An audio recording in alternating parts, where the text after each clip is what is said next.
Commies everywhere make me want to hurl. But our love will always be strictly voluntary. And you'll be my ANCAP girl. Yeah, you'll be my ANCAP girl. You'll always be my ANCAP girl.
Woo, lads. Hi, guys. Wow. Thanks for coming Yeah, in. thanks for stopping in. Welcome to Liberty Late Night. Yes, I'm Mary. Dave. I'm Dave.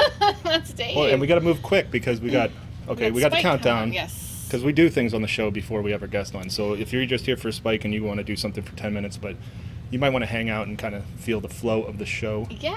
How's everybody doing, guys? It's already September 18th, 2020.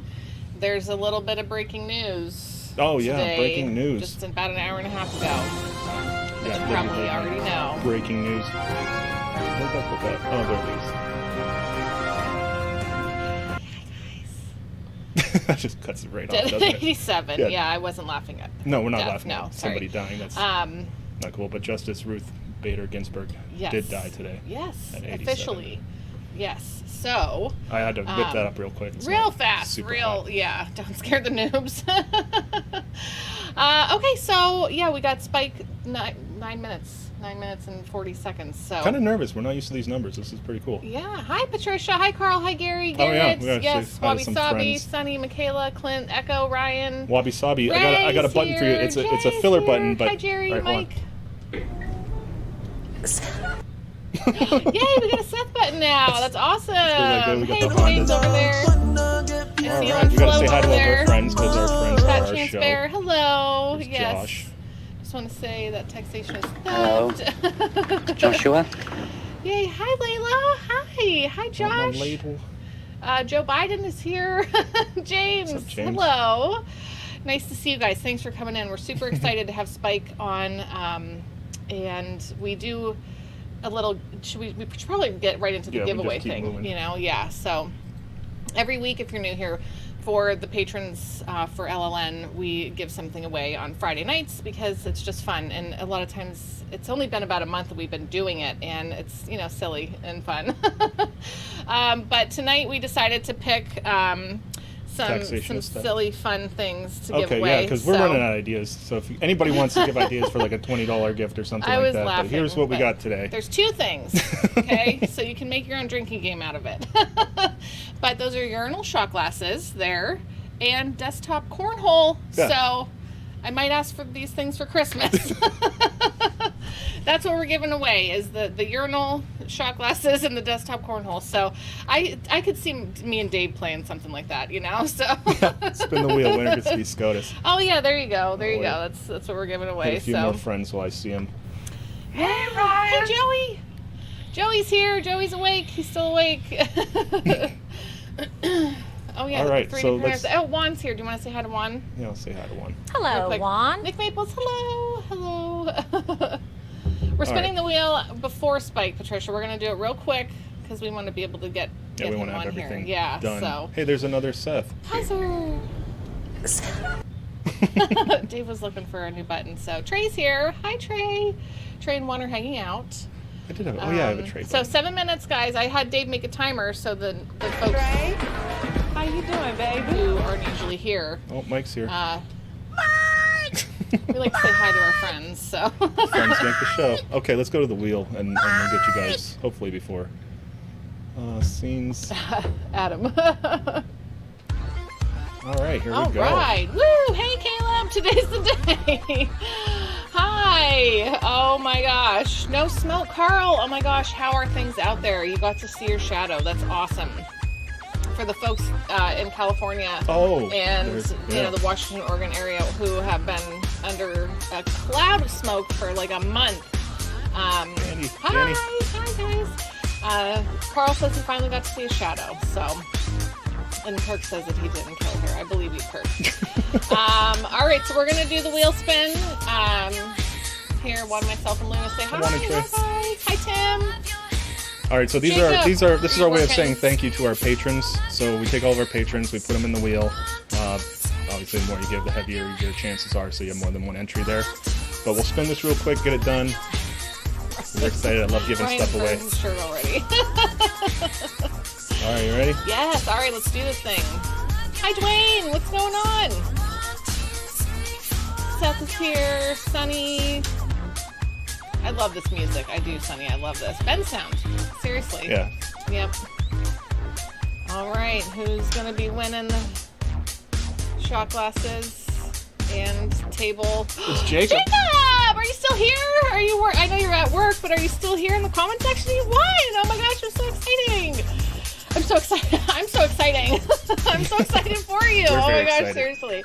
Yay! All right. Thank you for tagging people, Caleb. I appreciate it. Yeah, but you won, Jacob. I know you're at work, but that's exciting that you got to win from them. So send us your address so we can mail it out to you. And, yay! That was almost you, That's why we never call it, because it keeps Seriously, going. I know, right? Yeah. I didn't touch the wheel at all. Oh, gosh. Hi, Martini. What's up, bro? What's the very bottom tier? $2. $2. $2. It's the BRAP tier. BRAP. Yay! You're here. You won, Jacob. Awesome. David Andrew here. Hello. Hi. So many people. I know, right? He won. Do you want to show it again? Yeah, we'll go back here. He won Goofy this week. Some urinal shot glasses. Oh, it was up there already. Okay. And tabletop cornhole or desktop cornhole. So, but I might really though. I think that'd be a fun game. We should do that on the show sometime. Me and you play, and people can take bets on who's going to win or lose. Patricia's working. I know a lot of folks tune in from work. That makes me feel good. Yeah, I love you guys. You can just stop in. So, do you want to reach out to Spike right now? Like, well, or does he just get the Zoom ready? So, yes. Oh, thanks, Martini. Awesome. Yay. What's up, Alexander? It was almost you. And the loosest. Oh, Aaron's over there on Float. Aaron was one of the people who lost his accounts on Facebook a couple weeks ago. So start the stream over now because he's here. Yeah. Yes. Let's see. Bill sponsor slip. I'm working my new position. Oh, 3 midnights. I'm not so sure I'd be doing well on midnight. Laura! You done messed up, AA Ron! AA Ron. Hi, Laura. Yeah. Let me get this prize to go away. There it is. I know, because that means you're winning, right, Ryan? Yes. First time fun stuff. Awesome. Thanks for hanging out, Jamie. Laura. Yeah, cool. We try to keep it. I mean, usually it starts slow, but we had to start fast today. And yes. we're yeah. Normally we want to make sure that we get him on at 9:45. So, yes, you're tuning in from the gym. Oh, I love it. I love it that people hang out with us from all over the place. Okay, so you see 2 chats. This one over here is our new platform that we're streaming on that isn't incorporated with. Did you do Jamie's? It isn't incorporated with Jamie! Restream, which is I use to combine all these. This is Float over here, which is like almost like a zero censorship platform where we can do whatever we want over there. So sometimes we could go over there and play. So it's in its infancy, but it's really fun. Mm-hmm. Yeah, you spend a lot of your time there now. Yeah, yep. Let's go marry drinks. Oh yeah, geez. Let me see here. I did a shot before the show. Did I do I'm one? working I on only did the beer one. right now, so yes. Oh, I gotta crack mine open. I'm still working on the 6-pack. No, we didn't get Spike a button. We didn't get him a button, but Dave did make an awesome meme of all of us today in the. Yes, I was up early doing that. He shared that, and then I saw people commenting, and they knew exactly where it was from. The folks on his, they make from comments about backcountry. it. Yeah, exactly. What's up, Meg? Oh, thanks. That's awesome. Yeah, we were never meant to be a show. We just like to hang out with people, get to know people in the libertarian community. It just started in a small group with just our friends, and then somebody got Vermin Supreme on, and things kind of got out of control from there. Plus, Ben, I like always to build this waved stuff the wrong way. Yes. Yeah, we started out just holding the phone up on the couch and talking to people, and then we went out into the wild, and we've met even more people, and it's so fun and exciting. YouTube has the lowest latency, though. Oh yeah, we found that is. Well, actually, Twitch does. So we do have a Twitch. There's usually not a lot of people there, though. No, we didn't make a button for Spike, but I'm impressed I couldn't with think of anything. The meme that you made today was real. I was happy with it. Yeah, I was really happy. Especially too. Spike, like his head to body, like everything fit is perfectly. beautiful. Yeah, I watch on YouTube on my TV and use it on my phone for talking. Oh, that's great. Awesome. That's very smart. Andy, breaking news. We already did breaking news, Andy. You weren't here for it. Right, Andy? We start at the same time every week, Andy. Andy's been a fan for like 2 years, so. No. What? Cardi B files for divorce? What? Because she don't cook, she don't clean. And now she's getting divorced. Weird. Oh, that's fine. Man. I'm not a... Garrett likes your shirt. John Armin's here. Hi, John. John Armin. Oh, yeah. Yes. The hair trigger. Yeah. This is one of my favorites. Shirt's on or off for Spike. We're going to keep him on it first. We're just going to play it by ear, see how it goes. Oh, Spike's in the waiting room. All right, guys. Let's bring him on. Okay, so when I bring him in, we're not going to be able to hear him. You know, okay. And then we establish the connection, and then I will bring him in. Okay. He'll be able to hear us, though. I mean, we'll be able to hear him. Hi. What's up, Spike? Great. How are you? Awesome. Oh, yeah. We wanted to have the countdown because when folks... Yeah, people who don't know us come in and they're like, where the heck's Spike? We're actually talking to you on stream and they're just waiting. Oh, okay. Everybody get to wait for a minute. Now, are you going to bring him over now so that we get to... Okay. 5, 4, 3, 2, 1... It's whoa, I'm on a screen and everything. There we go. Ladies and gentlemen, Libertarian Vice Presidential nominee and co-owner of Muddied Waters Media. Yes. Spike Cohen. Yay. Thanks for being here, Spike. I'm so happy to be on. Thanks for having me. Yes. So I know you were talking with Dave. You guys had messaged back and forth and stuff. So I'd like to introduce myself. I'm Mary, the other half of the show. I'm well. Very pumped to have you here.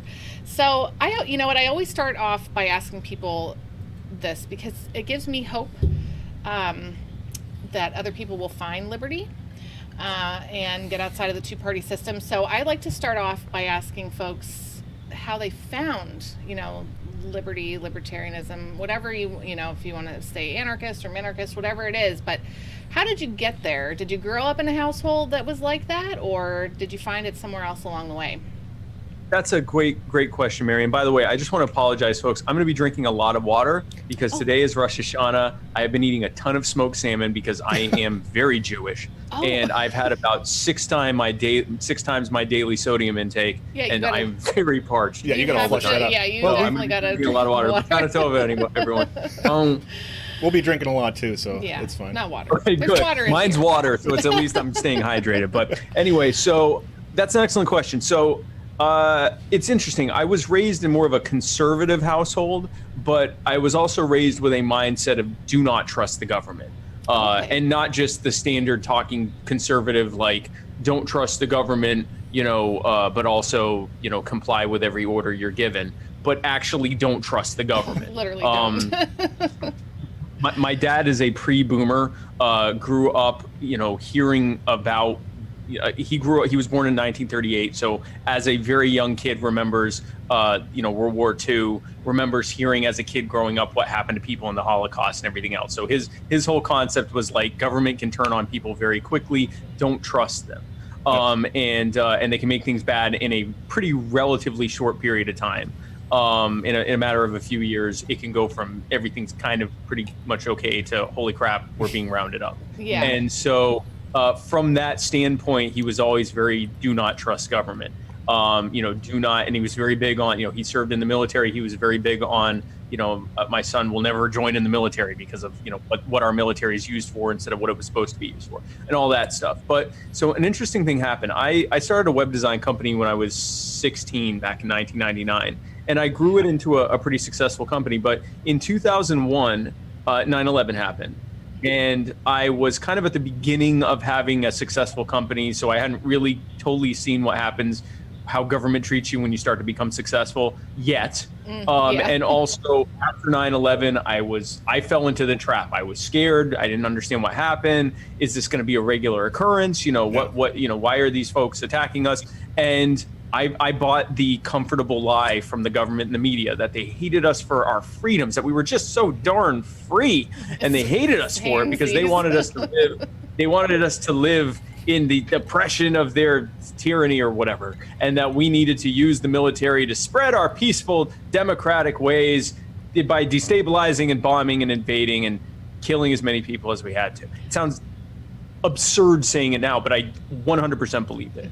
And there were some incredibly annoying people out there like Ron Paul and Matt Kibbe and other libertarians who talked to Republicans and conservatives and said, look, if you want a limited government, this ain't it. This isn't how that's going to work. You're not going to get what you want from an empire, an imperial state that sees fit to surveil you anytime they want to.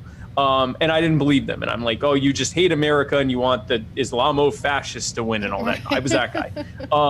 Real fun at parties. And so interestingly enough, I was also a drug addict during this time. So maybe it was the drugs, but regardless, because I've been clean roughly about as long as I've not been a conservative. So maybe there was some overlap there. But over the next few years, two things happened. One, I saw how everything that the libertarians and some constitutionalists and even some progressives predicted would happen, happened. Each year, everything they said would happen, happened. We were not treated as liberators. We were treated as occupiers. People were coming home in body bags and things were not getting better over there. The cost overruns of the wars were running up. Things were being leaked showing that the government was lying at every single step. We created a new terrorist group to fight the old terrorist group. They created ISIS out of the Sunni street militias to fight against Al Qaeda and the Saddam Fedayeen. And they created from the Saddam Fedayeen, they created ISIS to fight against the Shia, who they had fought against during the Iranian war. Like all the stuff they said would happen was happening.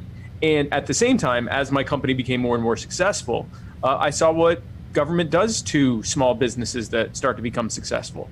They treat us like criminals. They increasingly tax us. They increasingly look for any kind of regulations we aren't obeying to try to make things harder and harder. God forbid you actually try to create some jobs, then the real punishment happens.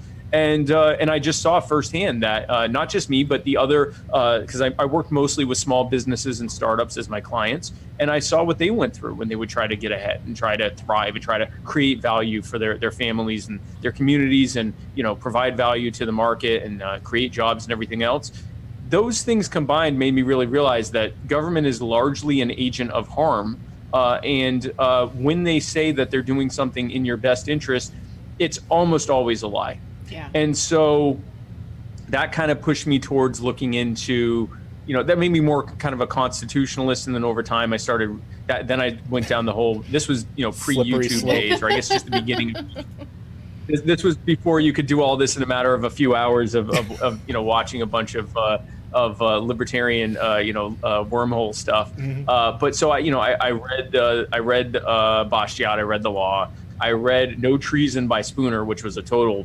And I read Man, Economy, and the State, and I read, I started reading all these different things. I even read some Marx, I read some Kropotkin. I kind of read the whole, I was challenging all my ideas at once. And I came away from that in my final form, Super Saiyan libertarianism that I am now. And so I came away from it a pretty devout Austrian school anarcho-capitalist. And 4 years ago, I was diagnosed with MS. And faced with that, I thought, you know what?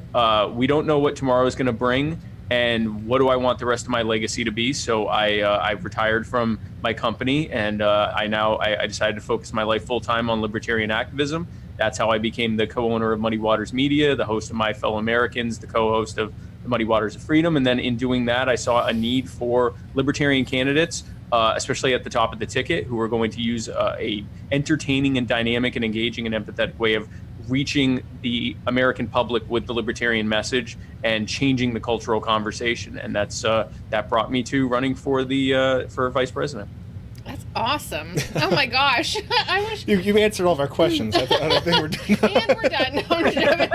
Bye, everybody. We got nothing. You covered everything. No. That was great.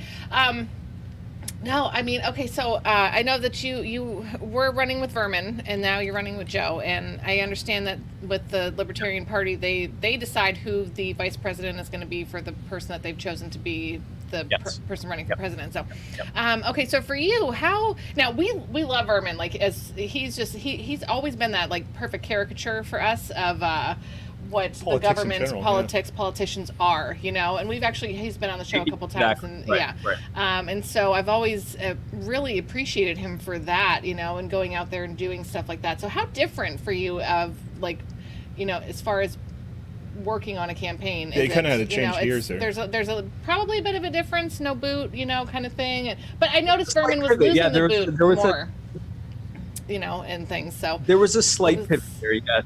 Yeah, there was a slight pivot. Also, so there's also a big pivot in changing from running for the nomination to running for the general election too. That's so I mean, true.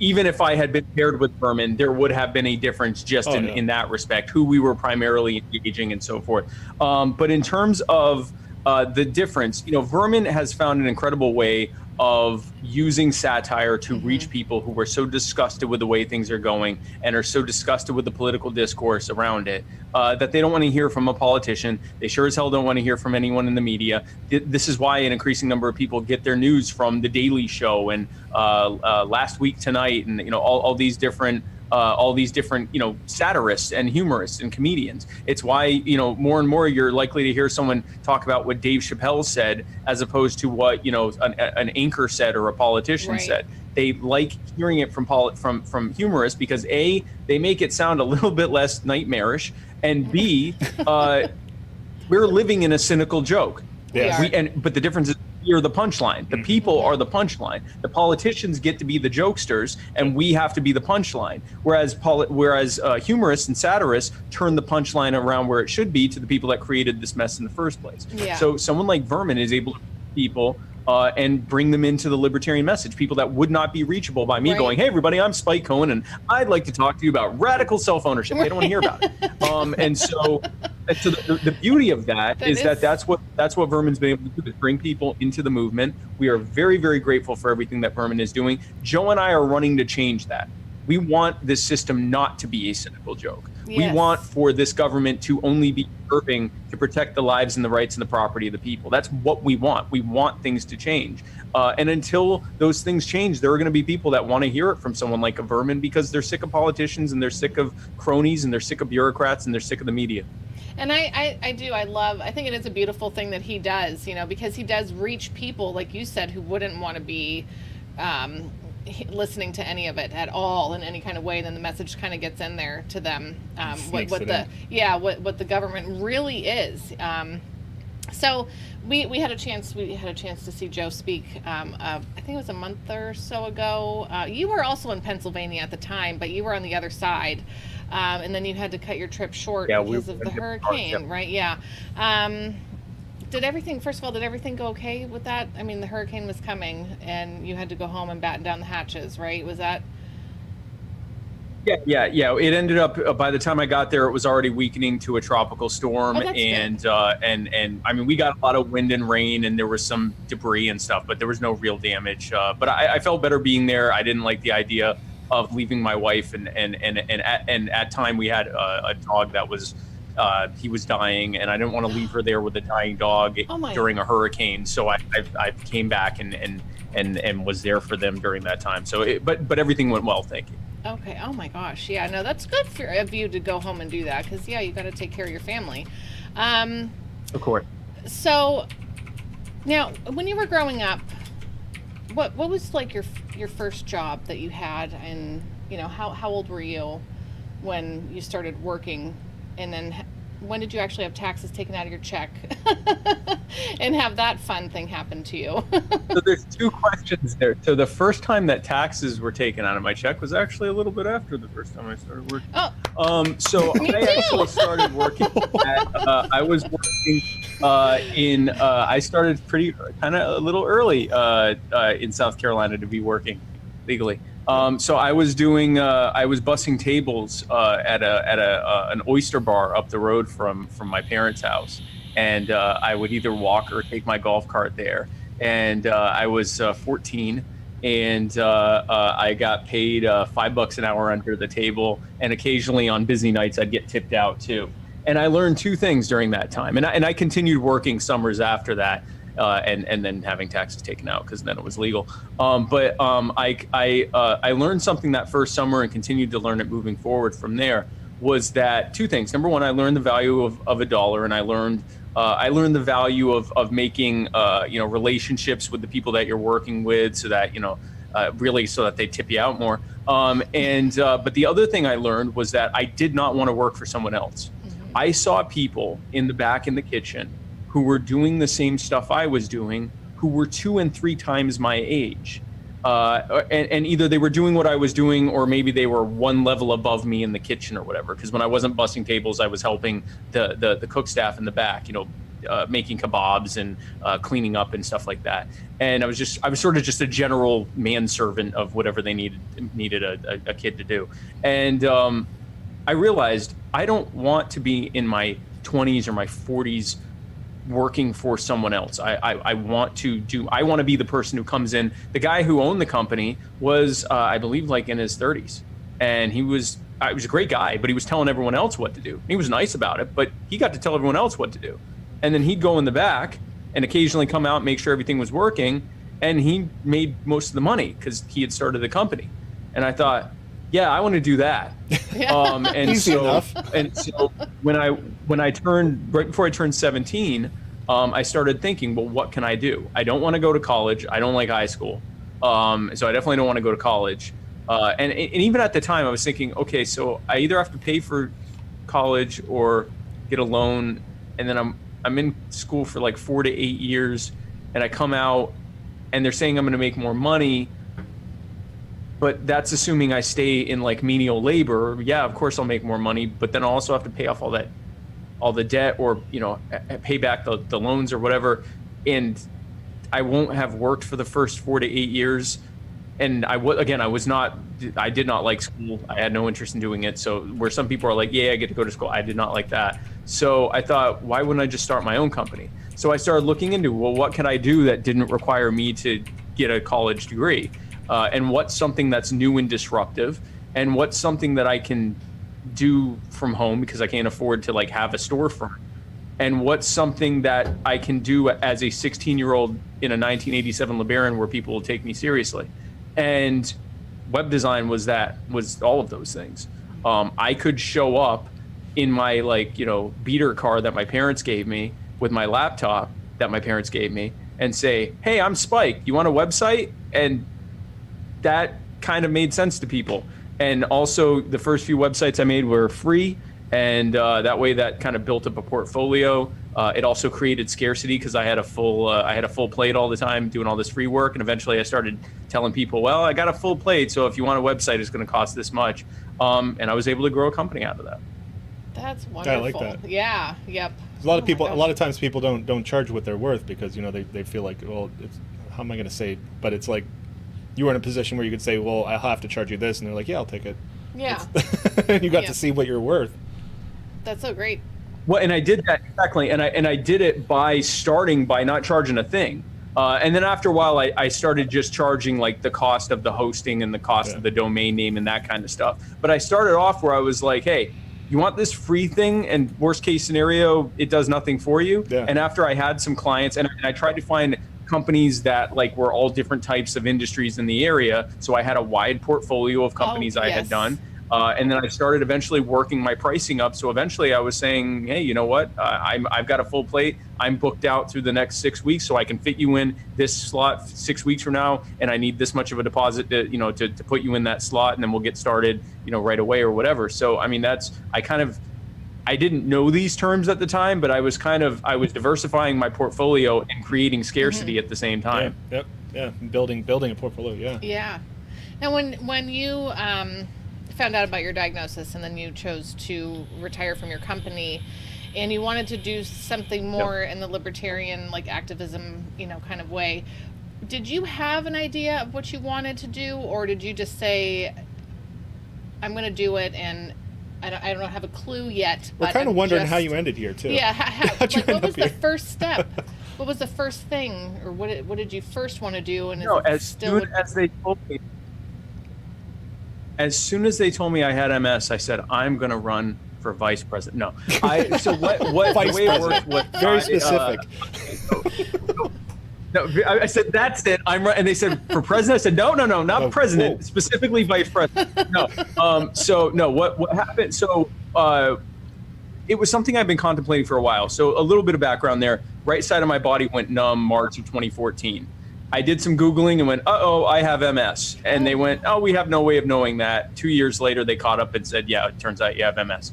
And my right side, I have a little bit of a sandpapery feeling in this hand. I 99% recovered, but they did eventually say I had MS. Right. And we were discussing my my treatment options. They said the goal of MS treatment is to slow down the progress of your disease so that it's not much different than just the normal natural aging process.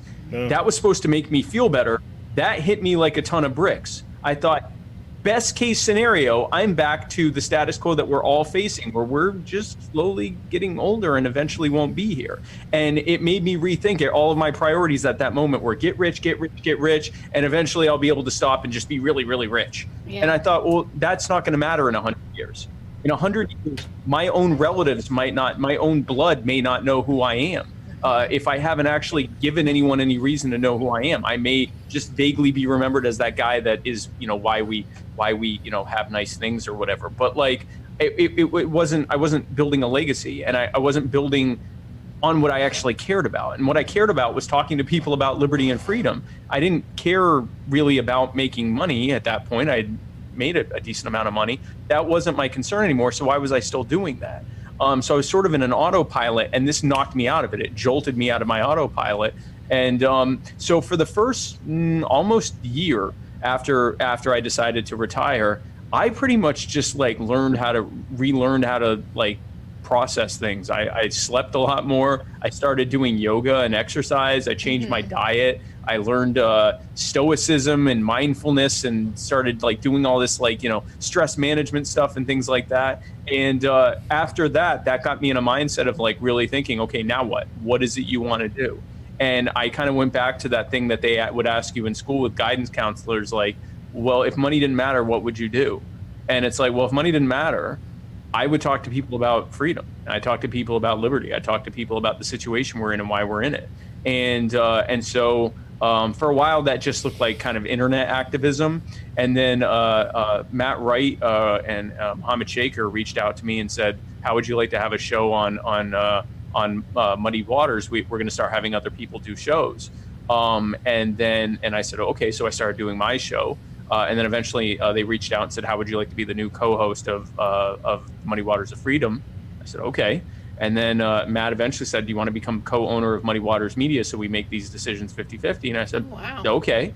And then Vermin Supreme said, how'd you like to be my running mate? I said, okay. Okay.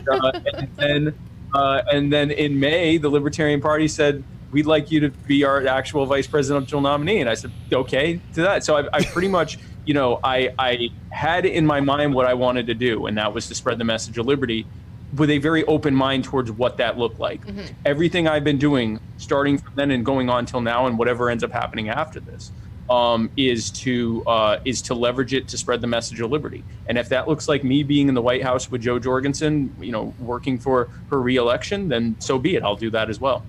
That's awesome. That's coming. Okay. Yeah, okay. Another thought I had was, as you went on WebMD and diagnosed yourself with MS. Oh my gosh, Googling. You just terrified everybody in the chat who has a sniffle and goes on WebMD. Now I have lupus. I knew the exact spinal column that the lesion was on based on where my symptoms were. I went into my doctor's office and said, I have an MS type lesion in between my C3 and C4. And she looked at me like, you'd have no way of knowing that. That's exactly what I ended up having. Wow. Oh my gosh. If I can ask. Your results may vary at home, just Right. so you guys know. Your results may vary. Yeah. Your results may vary. If I may ask, we have a friend who was recently diagnosed with MS, and trying to find out like what to do. It's like in those first few What now? weeks and Yeah. months. It's like, what do you do? And is there any kind of advice or like resources or anything? Obviously, you're not a doctor. We have to say that out loud. But Yeah. is there anything that you can say to like help people in this situation who are like overwhelmed with the news, just as you were, I'm sure?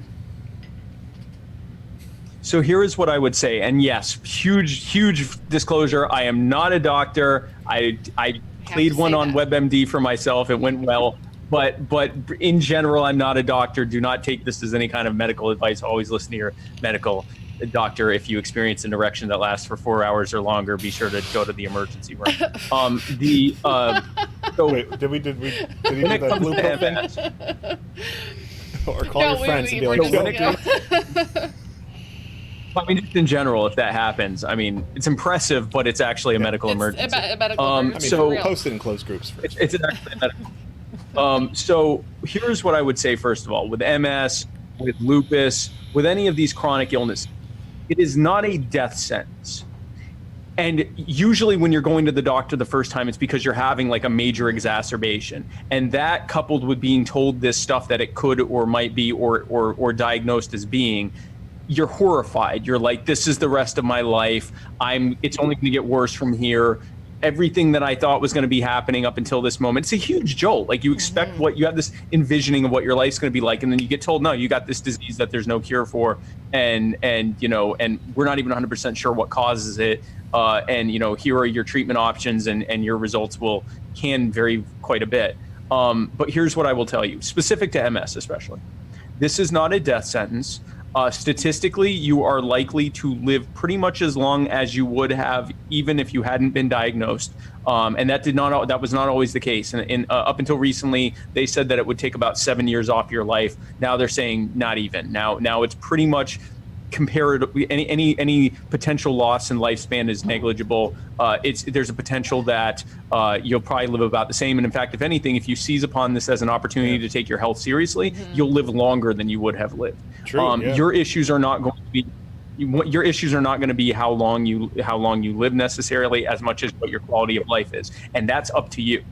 Your quality of life is very much up to you, because if you remain stressed out, if you allow your life to continue to control you, if you do not take control of things, and if you do not learn to take things as sort of a dispassionate observer, and learn to look for the bright things in life, and learn to not have life run over you, but rather be riding through life, then you're going to have a very bad time. Because you have a disease that when you're stressed out, it's worse. Your symptoms become worse immediately. Your symptoms being worse make you more stressed, which makes them worse, which makes you more stressed, which makes them worse, and so forth. It's not making your disease worse, it's just you're experiencing it worse in that time, because your stress is causing your body to heat up, and inflammation makes your MS symptoms worse. So it also makes your immune system think something's wrong, which is the exact opposite of what you want when you have an autoimmune disease. Wow. So what I would tell you is learn to take things in stride. Meditate, mindfulness, yoga, freaking whatever it takes, stoicism, read about Taoism. If you're religious, delve into your faith, pray more, have moments where you're talking with your higher power, do more stuff in your church or place of worship. Help people around you. Try to make your life about service to others instead of yourself, because a self-centered life is a stress-centered life. Make your life about something that when you wake up, you're happy that you're doing it. These are like the things that I would tell you before I even get into treatment. The next thing I would tell you is look into, and there are many different types of diets, and they're all different. Some work better than others for other people. There is a diet called the Walls diet, which is basically a really modified paleo diet. I tried that. It was real fun because you got to eat a lot of meat. But I didn't do well with it, but many other people do very well with it. I'm on a diet plan called Overcoming MS, which is basically like a pescatarian diet, a very restricted pescatarian diet. If you're not someone who can just be like, I'm going to only eat this way forever, just make modifications to your diet. Eat less of this and eat more of that, and that kind of stuff. Listen to your doctor about treatments. I'm someone that was very hesitant to get into medications, but medications are why MS isn't a death sentence anymore. Yeah. The treatments they have out now that have come out in the last 10, 15 years have completely changed the game when it comes to MS. It used to be when you were diagnosed with MS, they would give you pamphlets about your upcoming disability, and they would tell you what your next 20, 30 years were going to look like, and that eventually you would die from it. And that it would be a horrific death because you would have turned into a vegetable before that. Thanks to the treatments that they have now, it's not like that anymore. You should be able to experience maybe not the exact same life you did before, but something a lot better than what someone 15, 20 years ago would have experienced in your exact same situation. Yeah. So look at your treatment options. And that's what I would say. Treatment, wellness, exercise, supplementation, do vitamin D, 5,000 IUD or 10,000 IU or 5,000, whatever. Do the vitamins, do the supplementation, do all the different things. But most importantly, take this as an opportunity to look at your life and see how you can change the way that you're interacting with yourself and others. Because there's probably a lot of that is not helping things. And it might have been what triggered your immune system going haywire in the first place. Wow. Thanks for sharing all of that. We've been hearing that so much for everything. Like people are like, I've been depressed, I've been sad, I don't know like how to get out of this, and everybody's like, go volunteer, go do something for somebody else. Almost like quit being so self-centered. Yeah. Stop being so self-centered and thinking about yourself. And I'm not saying it that way.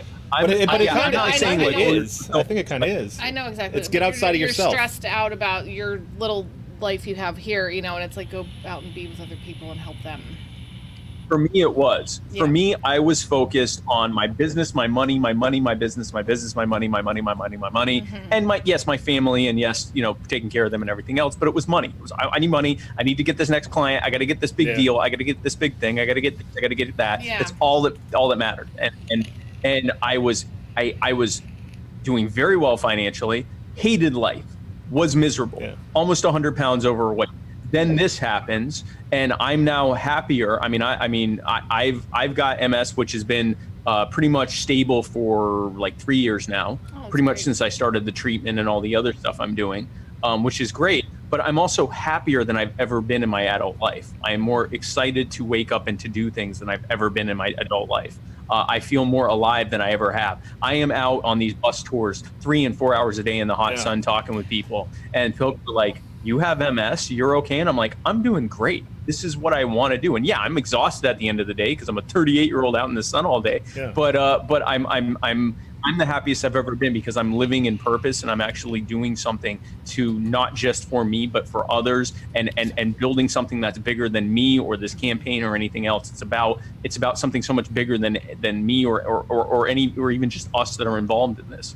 And that gives me such a sense of purpose. And I would encourage you to do the same thing, to take this as an opportunity, if nothing else, to look at what you're doing and see how you can live a life that is happier and more centered around having a purpose and a legacy. That's so great. Wow. That's some great advice for, I think, everybody. Yeah, that was going to be one of our questions, with the diagnosis. Campaigning can be pretty grueling, and you're just out there, they're killing it. I've been, thank you. I've been having a good time. I'm exhausted at the end of the day, but I'm also a middle-aged. Yeah, there's like any normal person. I'm also 38 years old. Also be, yeah. But put it this way: I was in Tempe, Arizona, and it was 120 degrees outside. Oh, yuck. And I was out there for like 4 hours.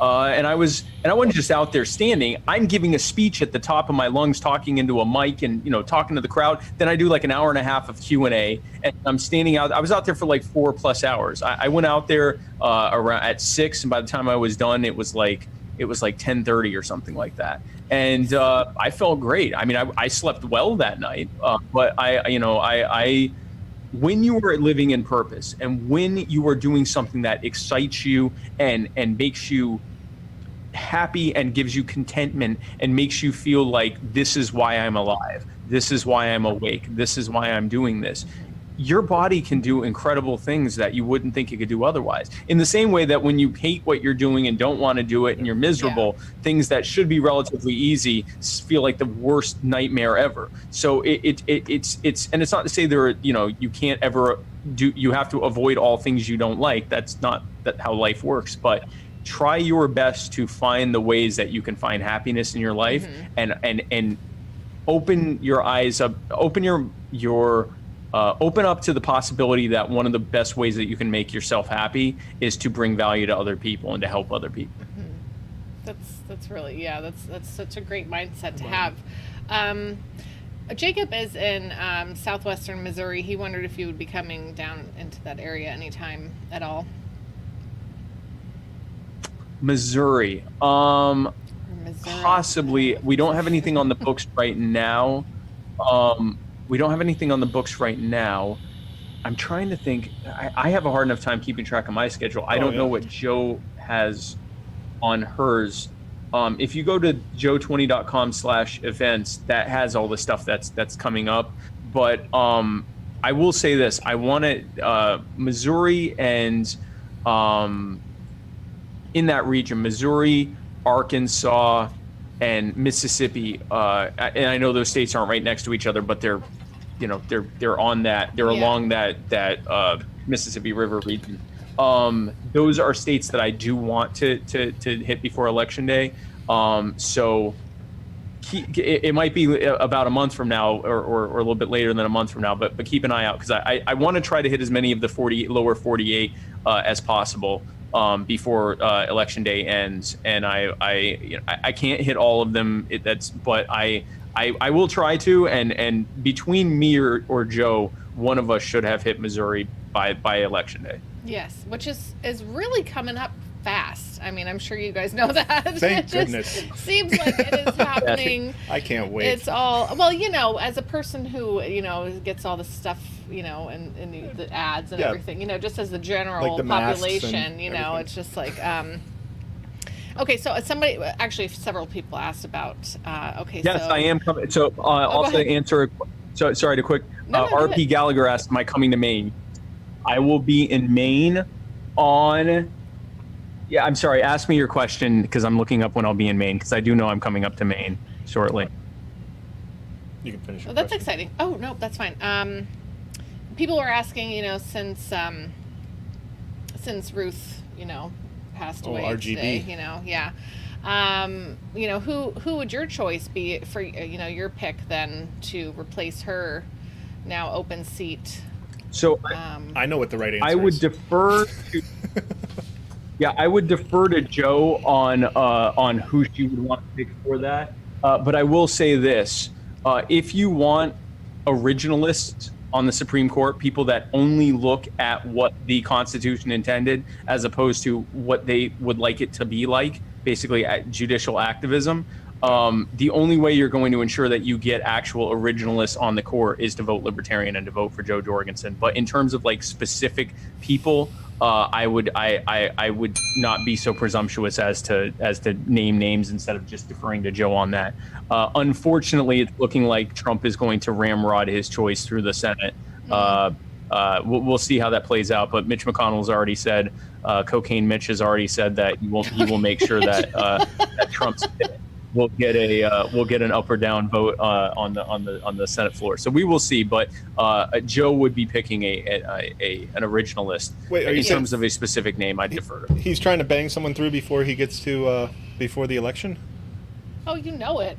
That's what they're saying. Because we're all speculating like this is going to be a bloodbath on the streets just to get your pick in the office so that this next Supreme Court justice will be your team.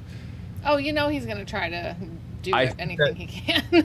Yeah, I think they're going to fast track it. I think they're going to fast track it, and I think they're going to use the nuclear option to shove it through with 52 votes or whatever. And it's going to be messy, but that would be my best guess. If they do not, if there are enough Republicans that decide that they have to look at themselves in the mirror after this thing and won't be able to do it, which I mean, again, this is senators. I would not bank on that happening. But if that does not, if it doesn't happen, if there aren't enough defections, then I would expect that Trump will get to appoint 3 justices in his one term. Yeah, wow. One of our friends says, I bet the Democrats are kind of wishing they didn't get rid of confirmation filibusters.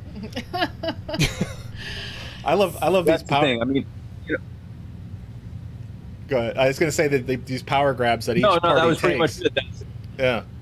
That's and this is the rope-a-dope. This is the left-right rope-a-dope where the Democrats or the Republicans will set a precedent, and the other side will go, you can't do that. That will set a precedent. Yeah. And then they do it. And then they're like, well, the precedent's been set. We must do it. And it's not, it doesn't, I've always heard that, well, we can't do that because then the Democrats will do it. It's like the Democrats are going to do that anyway. And if they didn't, you would do it. You're both on the same side. So, I don't really care what either one of you is doing anyway. So.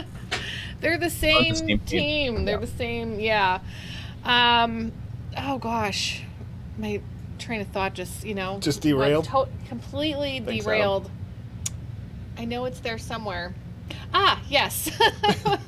What would you say? Because we have a lot of anarchists who hang out with us, and there's a lot in there right now. Folks who are really like, I don't know if I'm going to vote, and then they're it's a little more stubborn than that. Or so there's the ones who are like, I don't know if I'm going to vote, and then we've seen people say like, I'm going to vote for Joe, and then we've seen the ones who are just like, no, voting is going against you're just voting in more government and all this kind of stuff. What do you say to folks like that who just won't vote? And I'm not saying that that's their choice. Well, first of all, I mean, they can do what they want. Yeah, so I would never tell someone to go against their conscience. First of all, I am an anarchist, and I do believe that voting is violence. I believe that voting for people who propose dismantling harmful structures and basically giving power back to the people and giving them at least some of their power and freedom and wealth back, and not advocating for new ways of harming or infringing the people is a vote of violence in self-defense. So I would not say that the in the ideal free market society of all non-coercive voluntary human interaction, then this would not be the ideal. We don't live in that. We live in a system whereby power is distributed through proxy violence, and you have the ability to use your proxy violence in self-defense. You also have the ability to refuse to use it, and if you choose to do that, that is your choice to make with your conscience. And I do not try to encourage people to violate their conscience. I encourage you to consider that you have that vote whether you like it or not. Whatever happens will happen to you whether you like it or not. And you have an opportunity to use your vote, your voice, your proxy violence in self-defense to say, no, I don't want to hurt myself or others, and I am voting for someone who is expressly calling for dismantling harmful and hurtful and oppressive and tyrannical structures and systems. I would not be asking you to do it for someone who's talking about cutting taxes 15% or ending this one war but allowing these other ones to continue. Jo Jorgensen is talking about ending all taxation. She is talking about ending deficit and debt spending, about ending the Federal Reserve, about ending qualified immunity and the war on drugs and the war on guns and the war on income, and ending the wars and bringing the troops home, and basically just a dismantling of everything that is within government that isn't expressly the power of protecting the lives, rights, and property of the people. Again, we're not running on anarchy. But we are running on a massive downturn of government power and decentralizing that power and giving it back to the people. I would argue that that's a vote in self-defense, and that is why, as an anarchist, I am running on this ticket proudly. Yeah, because that is like a tough really, one where it's like like an anarchist politician. No, and that's it. It's like there's I am conflicted sometimes, just like, but then it's like, yeah, that is a vote in self-defense, that does make a lot of sense. And I see a lot of people in the comment section, saying the same exact thing. Because it's hard, I mean, we were statists. We were the same way. Not that long ago. Ate all the same, stuff. And, they hate us because of our freedoms. And, I remember being glued to the TV when 9/11 happened. And I was like, why would they hate us? What's going to happen we have next? Las Vegas, that's why they hate us. We're at war now. We're at a war against terrorism. Yeah, and now it's just all this but then, They hate us because we have strippers, Yeah. The strippers. Wait, they were at the strip club before they got on the plane? It's so, but like when you said your story, and I know our story, and we've heard other people talk about it, how they came to liberty, and it gives me hope. Leave a like if you are depressed. Hope. Did you just press the PewDiePie Yeah, button? he can't hear it. Okay. But it gives me hope, because then I know that like we've all been there before, and now we're here. So we can reach people, and change things, because we're raising little anarchists, Yeah. we got to tone them down a little bit. I'm like, you're a little young to be on the list. Yeah, and I was putting the kids to bed tonight, and my middle one. The kitty list, the kid list. Keep an eye on this kid. Our 7-year-old said, I said, listen. I said, remember when we saw Joe? And he's like, yeah. And I said, okay, so we're interviewing the man who's running as vice president with her.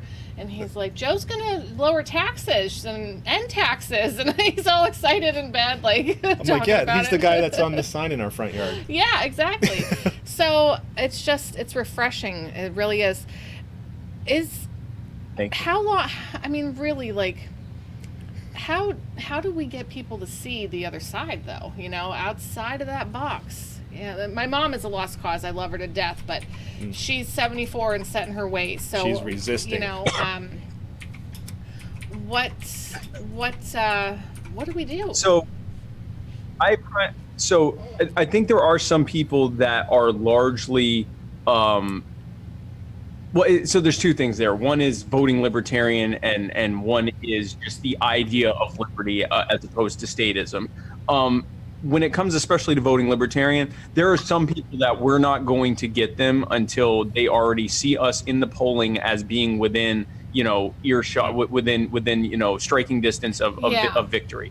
They are very sold on the lesser evil. They are, even if they think we're the best, they are very sold on the lesser evil, which is why I primarily I primarily reach out to people who already recognize that voting Republican and Democrat is a waste of time. Mm-hmm. And so that's why I go to these Black Lives Matter protests. That's why I go and talk with lockdown protesters and gun rights protesters and Boogaloo boys and non-voters and students that are engaged in some incredibly fringe political beliefs and things like that, because they already get that Republicrats are not where it's at. Mm-hmm. They're trying to figure out where it is at.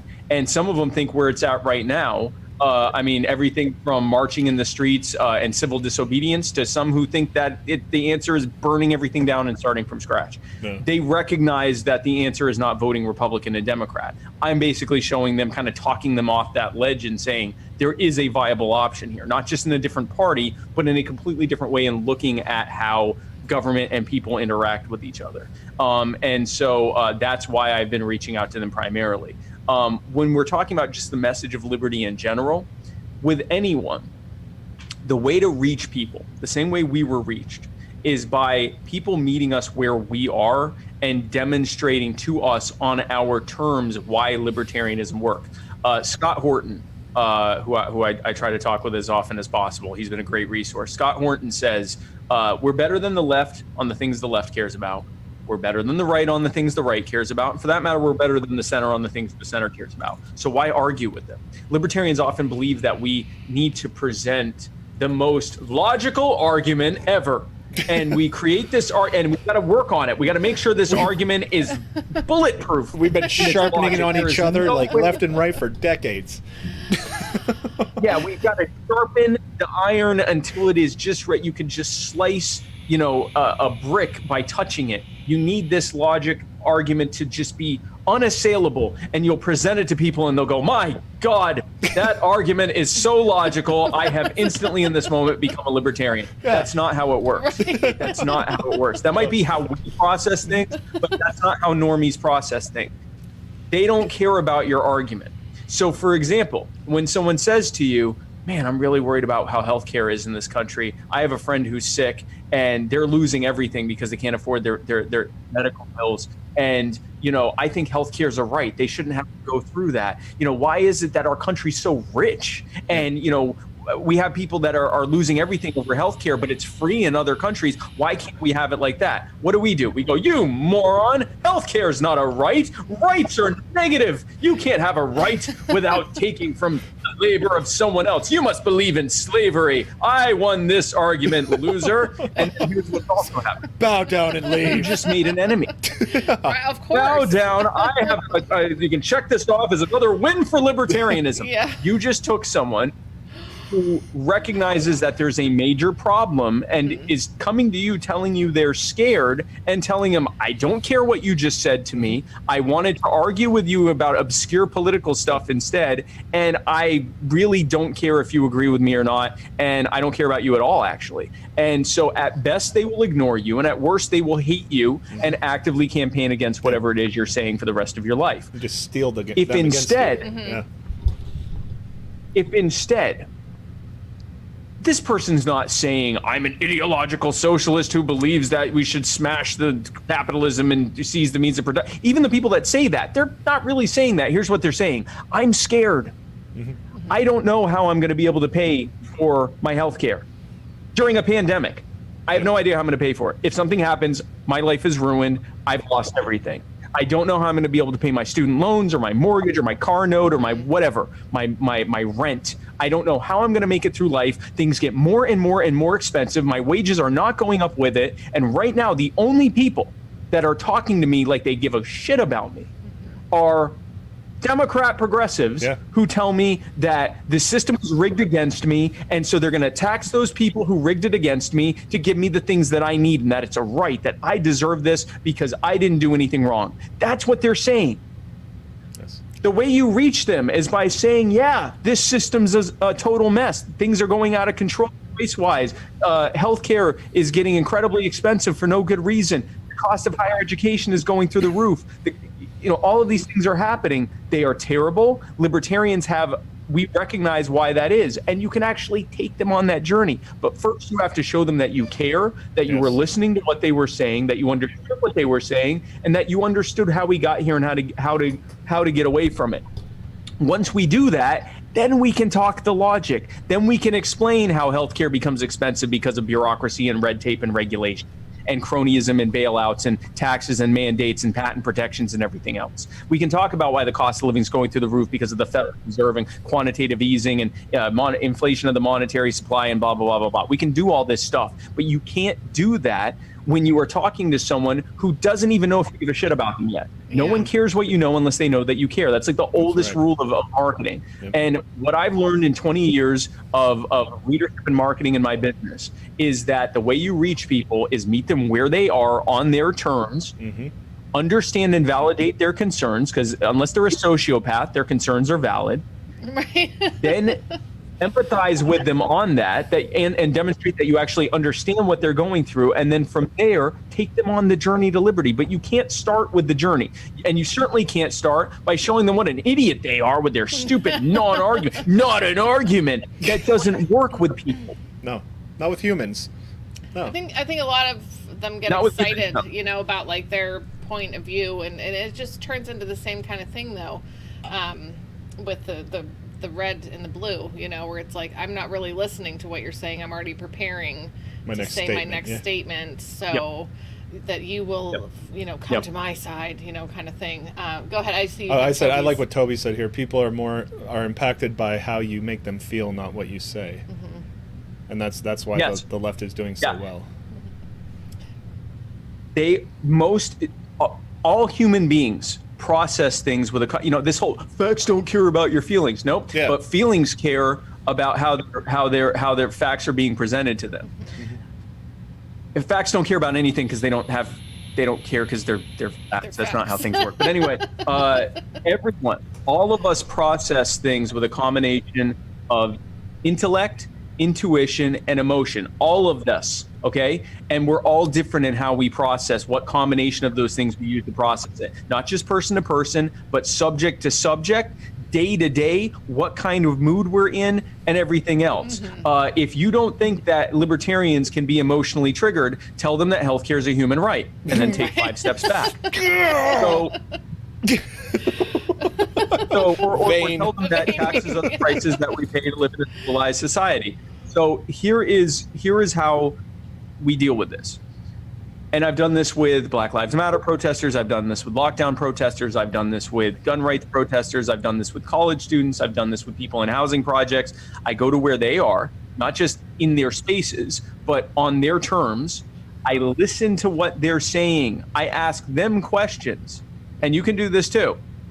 Hear what they're saying. 2 things are happening when you're listening to what they're saying. 1, they're getting a great catharsis. There are people that pay, and this is a good thing. There are people that pay $100+ an hour for someone to just listen to what they're going through. So here you are giving them about 5 minutes of that for free. So they're already going through a catharsis of just telling you what they're concerned about, with you not judging them, with you not saying, you libtard, tell me that. Like, you just listen to what they have to say. And they're getting that catharsis. They are also, whether they like it or not, even if they're suspicious of you, they are already subconsciously developing bonds and ties with you because they're telling you about important things and you're listening and shutting up and hearing what they have to say. Here's the other thing that's happening. While they are having this cathartic moment and slowly imprinting with you, you're listening and developing and hearing what their concerns are. You're collecting data. You're finding out what in sales, we call it pain points. You're finding out what their issues are, what they care about, and how they talk about it. You can even ask some follow-up questions if you're feeling real froggy. You can ask them if they say they're worried about safety or protection. You could say, what does that mean to you? What does safety mean to you? What does health mean to you? What are your concerns about this? And then after you've gotten a fairly clear understanding of what it is they're talking about, then you can talk. And you can actually say things like, yeah, that is a mess. Whatever it is, why someone's saying, why is insulin so expensive? Why is it that a drug that's been around longer than any of us have been alive? Why is it cost more and more and more? Why are these companies making all this money? And you can say, why? Because of corporate greed. Corporations are using government to get patent protections so that they can charge whatever they want. And they're using the fact that Medicare and Medicaid and government mandated insurance have to cover it to charge whatever they want. There's no price equilibrium. They don't have to charge what you can afford because you're not the one directly paying for it. And if you're one of those poor souls who can't afford insurance and doesn't qualify for one of those programs, you just have to die. That's why it is. And we want to change that, and here's how. You don't have to explain to them how capitalism isn't the system we have right now. That's corporatism, you moron. We don't have to do any of that. What we do is understand where they're coming from and then take them on the journey for how liberty works. And if we have to use their nomenclature, which, by the way, the term capitalism was founded by Marxists. It was Engels who first coined the term capitalism. You know what he was coining it to describe? This. What we have right now is, according to the people who came up with the term capitalism. We're the ones who changed the term. Yes. All that to say, whatever it is we're talking about here. Who said that? When you listen to what people have to say, without prejudices, without preconceived notions, listen to what their actual concerns are. And you're not going to agree with all of it, but you can get to the bottom of what their actual concerns are, what their fears are, what their hopes and dreams are, how they'd like to see things play out. And then you can take them on the actual journey for how we can fix this. You can disabuse them of the notion that the people that are pandering to them, who created these problems, are going to make it any better. And they're going to believe you because you're actually showing them something that makes sense. But first you showed them that you even cared about them in the first place. Yeah. That's a big deal. Great. That is a and big deal. I've seen this come up a couple times, and I want to kind of dig into it a little bit. Make sure you go ahead. But you're doing good because you just had somebody say something that I didn't expect. But what's your thoughts on IP, on intellectual property in that case? Make sure we ask what Martini asked too. So first of all, I need to say from a policy standpoint, Joe is proposing reforming IP. reforming patent laws so that they aren't so crony friendly, and so that the patent office isn't basically just rubber stamping whatever Apple and Alphabet, which is the parent company of Google, and the big pharma and these other companies hand them and say, oh yeah, sure, here's another step on that. Yeah, some actual some oversight on that. Probably a deregulation, probably some deregulation there, loosening of how long it exists. So that's the policy question. Here's the philosophy answer to that. In order for something to be actual property, it has to be scarce and it cannot be replicable. If I tell you something and now you know that thing, you didn't take it from me. Yeah. I still have that thing. Intellectual property is the opposite of property. It can't be property because it is infinitely replicable. So IP, from a proprietarian libertarian standpoint, there is no such thing. And what it leads to, when you allow people to have a monopoly on ideas, if they're the first person to come to government and say, sign off on me having this idea first, is you allow major companies to weaponize ideas so that they can basically, and we've seen the logical conclusion of this, you have companies like Apple and Samsung and Alphabet and these other major companies that spend billions of dollars hiring people to just come up with ideas, write them on sheets of paper, or type them into a database, and then get handed off to the patent office in stacks to be rubber stamped for them to hold on to for decades. That if anyone else ever tries to do that, they now have to pay a licensing fee or just hand it off to Google and let them make money doing it. So they weaponize the vaguest of ideas, the most vague of ideas, and then if anyone comes up with something that even remotely resembles it, they go, we are suing you for everything, you have to hand it over to us, and since you've demonstrated that thing has value, we're now going to start selling it. That is the logical conclusion of treating ideas as though they are property. They are not property. I am killing it, bro. Goosebumpy. Oh, look at that! Oh. Thank you, King. Thank you, King. Hey, King. Thanks, King. By the way, shout out to King. Kingsley's dad on the 23rd is finally getting his hearing for clemency, and he is definitely in our thought. We are definitely hoping that he gets that. Yes.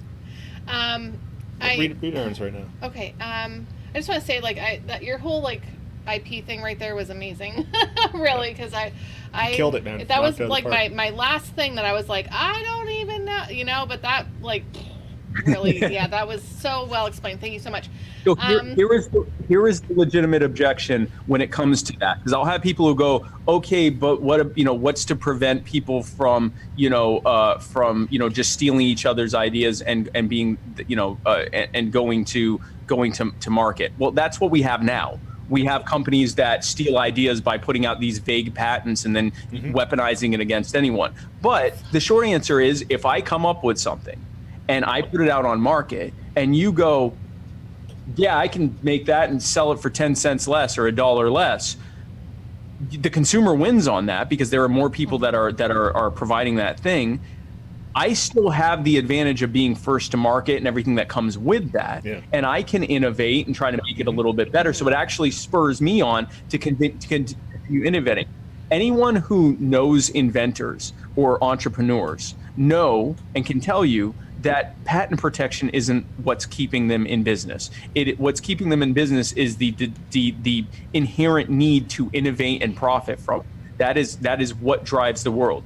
The patent system didn't even exist in any way until the 18th century, and only in a handful of countries. We were innovating and progressing long before all that happened. No one ever said, wait a second, I'm not going to make the wheel. What if someone takes it from me? That's not how innovation and technology works. Right.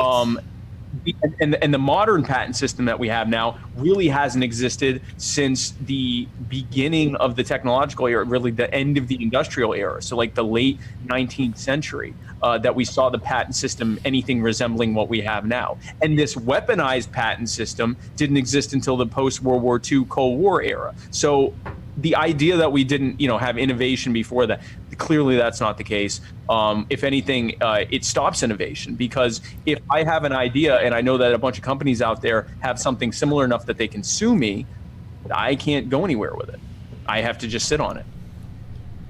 Dave wants to read a question. Oh yeah, this is from Float, Aaron, on Float. If you guys do win, what will your approach be with big tech? Do you leave them alone? Do you let them influence elections? I mean, you're not. Are Are you you gonna going to drag drag them them in front of Congress? Right.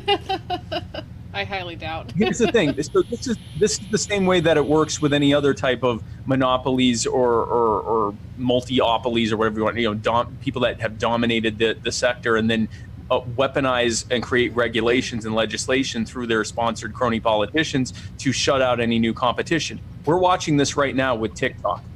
Facebook and Twitter and YouTube are being threatened by TikTok.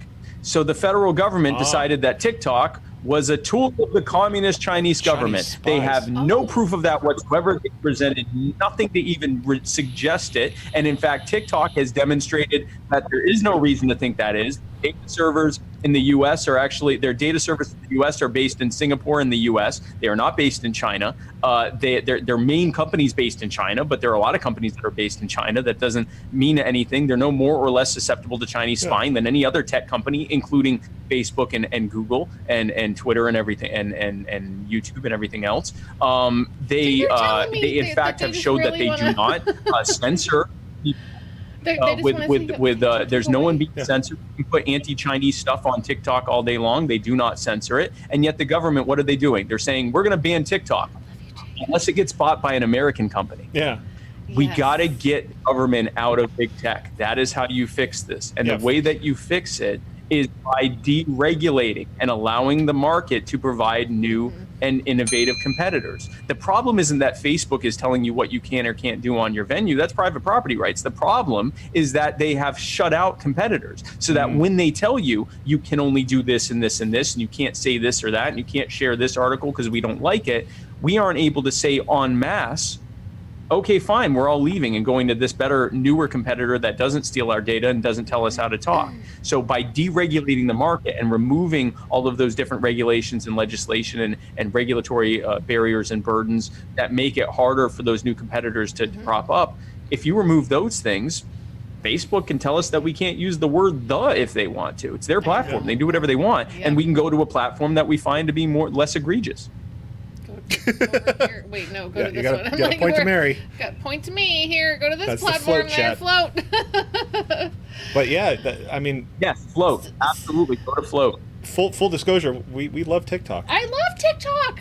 We watch comedy on there. Like amazing musicians. Jinx. Jinx. But it's super. I love it. It is. Once you wean it down and you get out all the cam girls and stuff like that, and you get it to what you want it to be, like there's really talented people on there. Super. And it's a lot of fun. And I've always said it's like they're upset that the Chinese government is spying on us. Like only the American government's supposed to be spying on us. Yeah. So they hate competition. And zero evidence that that's happening. They presented nothing. This is that they want it to be owned by a U.S. company, either Microsoft or Oracle, who will eventually merge it into one of these other things. That's all this is about. And it has nothing to do with any tax threat. And they'll continue to spy on us like they're spying on us now. They're like, the government might spy on you. All governments are spying on you. These platforms are very easy to exploit. And any government, any major government right now is spying on you whenever they want to, including your own, without a warrant. I know, I saw. Exactly. Now, what do you do about Edward Snowden and the folks, like that? Like, so what do you guys believe, The whistleblowers. Edward Snowden, Julian Assange, reality winner, Chelsea Manning, all these people get pardoned or get their active convictions vacated. And honestly, we should be bringing a lot of them in to our administration informally, if not formally, and having them tell us anything else they might know about what's going on. In order for a government to even remotely be able to claim the consent of the governed, the only way that they can truly claim that is there's a few different things they have to do. Number one, they should only be working to protect the lives and the rights and the property of the people under its presumed jurisdiction. Number two, they should never be robbing anyone, so no taxation at all. If they're funding things, it needs to be through voluntary means. Number three, people should be able to opt out whenever they want to. But one of the other major things is that when people within that organization, within that government, demonstrate that there is a problem that needs to be fixed, those people should not be prosecuted or shut out. Just the opposite. They should be heralded as heroes for exposing this thing and letting us know that something needs to be done so that we can fix it. All of these folks are heroes. And Julian Assange, he's a journalist. Like, let's be clear about what WikiLeaks is. WikiLeaks is just new era journalism where instead of presenting their own spin on things, they just dump all the data and let you make the choice for yourself on what you think about it. That's true investigative journalism. That's literally what WikiLeaks is. Oh, and it's so sad that so many people see these folks as do nothing. It's like, oh, treason, like treason. How dare you turn against your country? And it's like, how dare you give information to the American public? That's treason. Yeah, let them know what's actually going on behind the curtain. If what Julian Assange did was treason, then anytime a U.S. media outlet leaks information from a foreign government to explain what's happening, they're engaging in treason. It's nonsense. First of all, we should want people to be exposing what government's doing. If it wasn't for Edward Snowden, we would still have the government claiming that they aren't spying on every single bit of electronic communication we do without a warrant. When we would ask them, hey, why do you have a facility that's running up so much heat that you had to divert a river to help cool it? They'd go, nothing, hanging out. And when Snowden, it took someone like a Snowden saying, no, they're taking, and then the government goes, oh, well, it's just the metadata. No, it's not. They're taking every single bit of communication and storing it for future use. Just in case. That's not for security. That's for blackmail. Yes. Yeah. Holy cow. Everybody's loving you. You want another softball? Let's talk about the Second Amendment. Everybody's like, this is. Oh gosh, no. I mean, I know. I'm assuming that I already know what your thoughts on if I wanted to own all the guns and a tank, right? Well, you're going to be completely shocked because we think that all gun laws are an infringement on your natural right to protect yourself however you wish to see fit. You kidding we me? think that all gun laws at any level. I know this is a shock, but bear with me. It will all make sense very soon. We believe that all gun laws are a blatant infringement on the Second Amendment, both by letter and by intent. And we believe that we are the well-regulated militia, the people, and we believe that the only, if the federal government is to truly be protecting the lives and the rights and property of the people, not only should it not be enforcing these laws, but it should be actively fighting against laws at all levels of government, and that is what Joe will do. That's what I'm saying. Give me a tank. I will help. We will defend this nation. I'm Starting not at my driveway. Just out there like shooting off the tank. That's going to be expensive. Yeah, those rounds are expensive. I don't want to hurt anybody or start any kind of violence. Yeah. I don't like to. I don't want to do that. When Joe says, bring the troops home and have America be like one giant Switzerland, armed and neutral, she's not just talking about the military. She's talking about the well-regulated militia. She's talking about y'all. Who's going to invade a country of 330 million armed people with home advantage? No one, especially when instead they can just have trade with us and we can all win. Yeah. Okay, so like my dad says, well, better than we haven't had this conversation in a while. But he did say like, well, it's better that we go over there than them come over here and let them come over here. I just kind of bite my tongue. We'll be holding hands at the border. I love them, and I don't want to like start anything.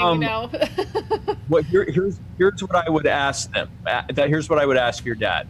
When the 9/11 terrorists came over here, did that prevent us from going over there, or was that the catalyst for us to go there even more? Even more. What? When we go over there, they want to come over here. That's like saying, that guy over there that isn't doing anything to me, I'm going to punch him so he doesn't punch me. Right? because he could possibly punch me, and just in case, My neighbor's been looking at me kind of squirrely. I think I'm going to occupy their house. Okay, I have to ask this before I forget, because Martini is asking. How do we get you on the stage, on the debate stage? How do we get you and Joe up there? He's like, is there some kind of like... Can we put money towards this? Is there a GoFundMe? Is there a way we can pay to get you guys up on that stage? Come on. That would be amazing. You would tear them to shreds. So, you know, I mean, I guess if we had hundreds of millions of dollars or tens of millions of dollars, we could put out our own scientific polls and basically demand that the CPD use them. Here's the problem. The debate cartel, the Commission on Presidential Debates, they've set criteria that require that anyone who be on the debate stage, they have to get 15% or more in 5 or more reputable opinion polls. Then those polls don't include us. What? So we can't get 15% because they won't even mention us. And in previous years, they almost always mention third parties. They're not mentioning us precisely because they know that we would do well in it. Because everywhere I have gone, we have talked to people across the country, and I keep hearing from libertarian activists, libertarian voters across the country that they're hearing and seeing more excitement for this ticket than they've ever seen before. I've talked to people that have been in this party since 1971 when it was founded, and they all unanimously are saying that they're seeing more excitement on the ground every day from people than they've ever seen before. That amounts to us probably getting 15%. Couple that with the fact that the American people are disgusted with the fact that they're being presented with Donald Trump and Joe Biden as their two. Isn't that hilarious? I think right now, if they put up a hot dog and a jelly sandwich as the third option, it'd get probably pretty close to 15%, just because people are that frustrated. So they're doing everything they can to shut us out. So it is increasingly looking like they will successfully present a rigged sham of a debate. We will be protesting it. There are already people that are encouraging boycotts of the people that are sponsoring these sham debates.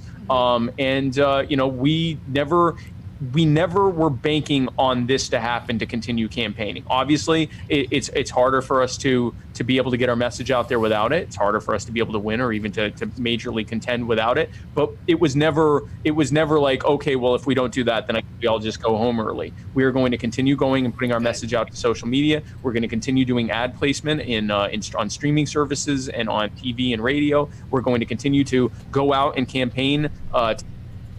Competitors are hiding in their bunkers and basements, and while the American people are increasingly taking to the streets to express their disapproval of how things are going, we're going to meet them there on the streets and tell them that there is another option.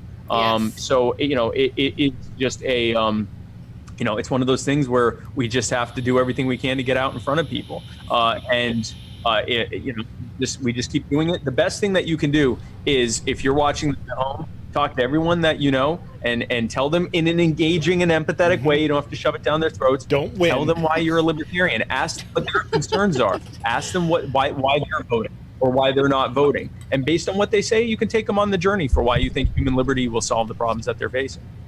And if you're not good at that, then direct them to my YouTube channel. I have a bunch of videos on there. You can spike them. Wait, say it again, because it broke up. You can spike them with it. Oh, I said if you're not good at that, because some people aren't good at, you know, like presenting the liberty message or whatever. That's not their bag on doing that. Just send them over to my YouTube channel, youtube.com/literallyspikecohen. If you have them go to my YouTube, I've got a ton of videos on there. What do libertarians think about pretty much every subject? We have new videos coming out pretty much every day. Send them over there, and you know, we can spike pill them. Definitely, yeah. That's so great. How do you have time for all this? Like, you're out there campaigning. You're doing, you know, the Muddy That almost Waters. killed you're Hillary you know, Clinton. like, oh my gosh. Remember when she was stumbling up the stairs because she was know, campaigning? gosh. She couldn't handle it. Ron Paul riding by on his bike, like, yeah, and ding, everyone's ding. like, oh, Ron Paul's too old, and he's Bring, just bring, like, motherfucker. bring, bring, riding his bike, you know. I pretty much wake up and do stuff until I go to sleep. And I knew that's what my life would look like. I knew that's what my life would look like while I'm campaigning. I wake up and campaign until I'm asleep. And sometimes I'd nap in between and then wake up and campaign again. I knew my life would be like that. So like, I go to the beach every single day. I haven't been once this summer. And which, by the way, after we get elected, I'm going to Barbados for a month. I don't care. Like, I don't care. Do it. For the inauguration. Everything else can wait. I'm here for a month. That is my reward to myself and my wife for being real troopers during this whole thing. But no, I do this And because I live that's for it. great. I Go feel do more. that. Go do your thing, man. That's cool. Oh gosh. It threw me off. I feel like, yeah, you kept saying like that your arguments. I'm like, I feel like a lot of libertarians could use some like multi-level marketing training. Yes, read. Because we did Amway for a little while. Yeah. You know, it's like how to win friends and influence people. Dave. Sorry. But yeah, stuff like Such that. a It's good like book, yeah. learn how to like connect with people and not just win. It's like so I was huge. thinking that Because earlier. you're not Like, really seriously. winning. You might, because you're not really winning. You're winning in your head. I just beat this status But you're bootlicker. helping people. You lost. Yeah. I'm in the shower It- later, it- like, I mean- owned him. But if you're actually doing it killed right, it, then yeah. then you're making a friend. You're and actually- you're helping people. You're winning people for your enemies. You're actually losing from the standpoint of actually bringing people into the movement. You are scoring victories for the people who want to enslave us all. Stop doing that, please. Yes, please. Stop doing that, please. Yeah.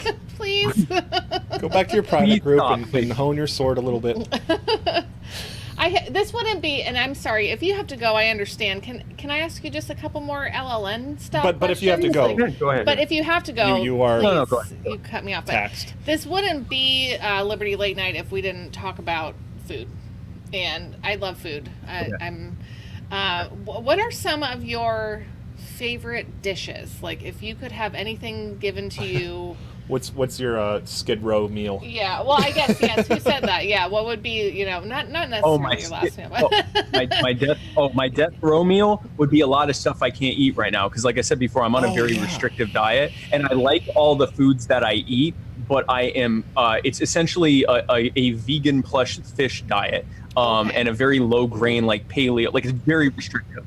I can basically eat seafood and fruits and vegetables and nuts and seeds and some grains, and that's it. I can't have like anything with gluten in it. I can't have any dairy. I can't have any meat. So if I could have my death row meal would be several pounds of the finest meats and cheeses, pretty much everything I can't have right now. And I would say like a big loaf of wheat bread of some kind, or like a challah bread, which is like an egg bread. But the problem is it would fill me up, and then I wouldn't get to eat as much meat. So basically, I would like to be taken to a Brazilian steakhouse where I can just eat all the damn meat I want, and especially and as blue rare as possible, like barely cooked, just a little bit of sea salt and pepper, maybe a little rosemary, a little bit of teriyaki. That's it. No, cook it 4 minutes on each side, get it seared, put it in the oven for like 5 minutes, and shove it down my throat. That is how I eat. I want red meat and just a lot of cow. Sorry if we tortured you with that question. I'm sorry, I forgot about the restricted. And then I'm. No, it's fine. No, it's fine. Okay, because I'm terrible with food. Like I just. Yeah, we live to eat. Yeah, I need to learn to eat to live. But I'll go through little parts of my life where I'll just eat to live. Yeah. Which makes me hate food, but then I look super good. Right now, I'm not in that part of my life. The key is to find, because I decided when I did this, I'm like, I'm going to do 0 cheat days. Like all I eat is stuff that complies with my diet. Mm-hmm. And so what I decided is I have to find things that I like and eat them as much as I want to. So I eat a ton of smoked fish. I eat a ton of vegetable dishes that I like. Like I eat how I want to eat within the confines of my diet. I don't do this I'll save that for a special guy. I eat it whenever the hell I want to. I indulge whenever I want to within the confines of my diet. Oh, that's good. And that kind of allows me to have some control of how I eat. And it's also forced me to be creative in how I cook and stuff like that. So, I've learned a lot of things. But no, death row, I'm going to die anyway. Lots and lots and lots of animal products, specifically smoked meats and prime rib, like a blue rare prime rib, and like a Wagyu beef filet mignon wrapped in Applewood smoked bacon and a beef bacon, just so it's all cow and all cow and just like the really marbly cheeses. That's what I would eat a lot of, like just a lot of meat and dairy. Oh, Wow. that all sounds So actually keto really, doesn't work for you. No, I'm.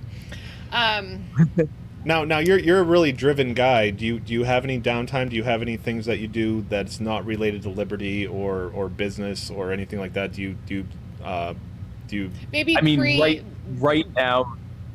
Yeah, pre-running for vice Right president. now, no. But I'm not running for national office. So the things I like the most are, and people laugh when we say this, but it's actually true. My wife and I are very accomplished Latin dancers, and so we do a lot of like salsa dancing and bachata dancing and stuff like that. We actually go around the country going to like salsa dance events and stuff like that. That's not really happening right now because of the pandemic. It's just starting to come back. If I would have discovered that, the promo meme would have been way different. The promo meme would have been totally different if Dave knew. That was an accomplished salsa dancer. Yeah. We'd all be dancing. I like. I'm a huge water guy. Like I like the beach. Usually by this time of year, I am way overtanned, like leathery looking, and I go to the beach like every single. I live like 5 blocks from the beach, 6 blocks from the beach, and so I go to the beach every single day during the summer. Usually try to go to Barbados during the either Barbados or Florida during like the off season, so I can be at the beach then. And so I'm a big like water guy, and I like dancing too. Those are like my 2 big things. I used to like hanging out with my dog, who was like my best friend, but we had to put him down about a month ago. Actually, a month ago today, actually. Oh my. Right before my bus started, he went downhill real fast. But yeah, those are my things. I like dancing, swimming, walks on the beach. You know, long walks on the beach. Long walks. Pina coladas. No, that's amazing though. That is. I just like to dance to any kind of music that's on, so I just move around the house like whatever's on. But I've never I mean, I did tap when I was like 6, but maybe we should. Date night could be. No, I want to do that. I want to do some kind of like hip hop routine. I know and Dave wants to. If we ever go to like a wedding and just bust something out. The Fortnite dances, Oh, heck yeah. Fortnite dancing, yeah. We have the kids. Do you play video games? Because our kids are way into Fortnite right now, and I'm trying to learn it, and I'm failing. I used to play a lot when I was a kid, and I started getting into it when I was older. But you might be able to tell, but I have a little bit of an addictive personality. And I tend to throw myself into things and not do it part way. Be the and best. I found that I was just spending, I have to be like the best at it. And so I found when I was playing video games, I was just doing it all day long. And this was before the days when you could make a living doing that. Otherwise, my life might have completely gone in a different direction. So I don't really play that much. I don't really play anything now, but it's only for the same reason that I don't do drugs, that I would just be only doing that all the time. Wow, yeah. Yeah. That's I guess if you have an addictive personality, you got to picture addiction. Yeah. The kids ask me like, "Oh, what's your favorite game, Mom?" And I'm I keep seeing the questions. I keep seeing the questions about the wood chippers. I'm gonna let you. We were trying to avoid it, but like you can totally bring it up. I am a fan of machines that turn pedophiles into good pedophiles, and I will leave it at that. Winner, guys! Oh my gosh! You can't hear the sound effects I add every once in a while, Dave does a ding, a ding, woo! when you give a correct answer to our audience. Oh my goodness, that's amazing! I'm so glad that we had this. This was a lot of fun. Hang out. I do want to ask, because Echo asked this, and I did want to ask about books that you're reading. Do you still read? Yeah. Do you have time to read, or when you do have time to read, right what's now, on your no, list? Yeah. What's on your list, or right what's now, next to the bedstand, on a normal day? Not right now. Right now, any quote unquote downtime I have is just spent keeping up with current events, that I have a stance on things when I'm asked about it. Yeah. I would say I have kind of gone through the libertarian works of that have kind of led me to where I am politically. The stuff that I've been focusing on has more been like reading about things like Taoism, reading about things like Stoicism, reading about things like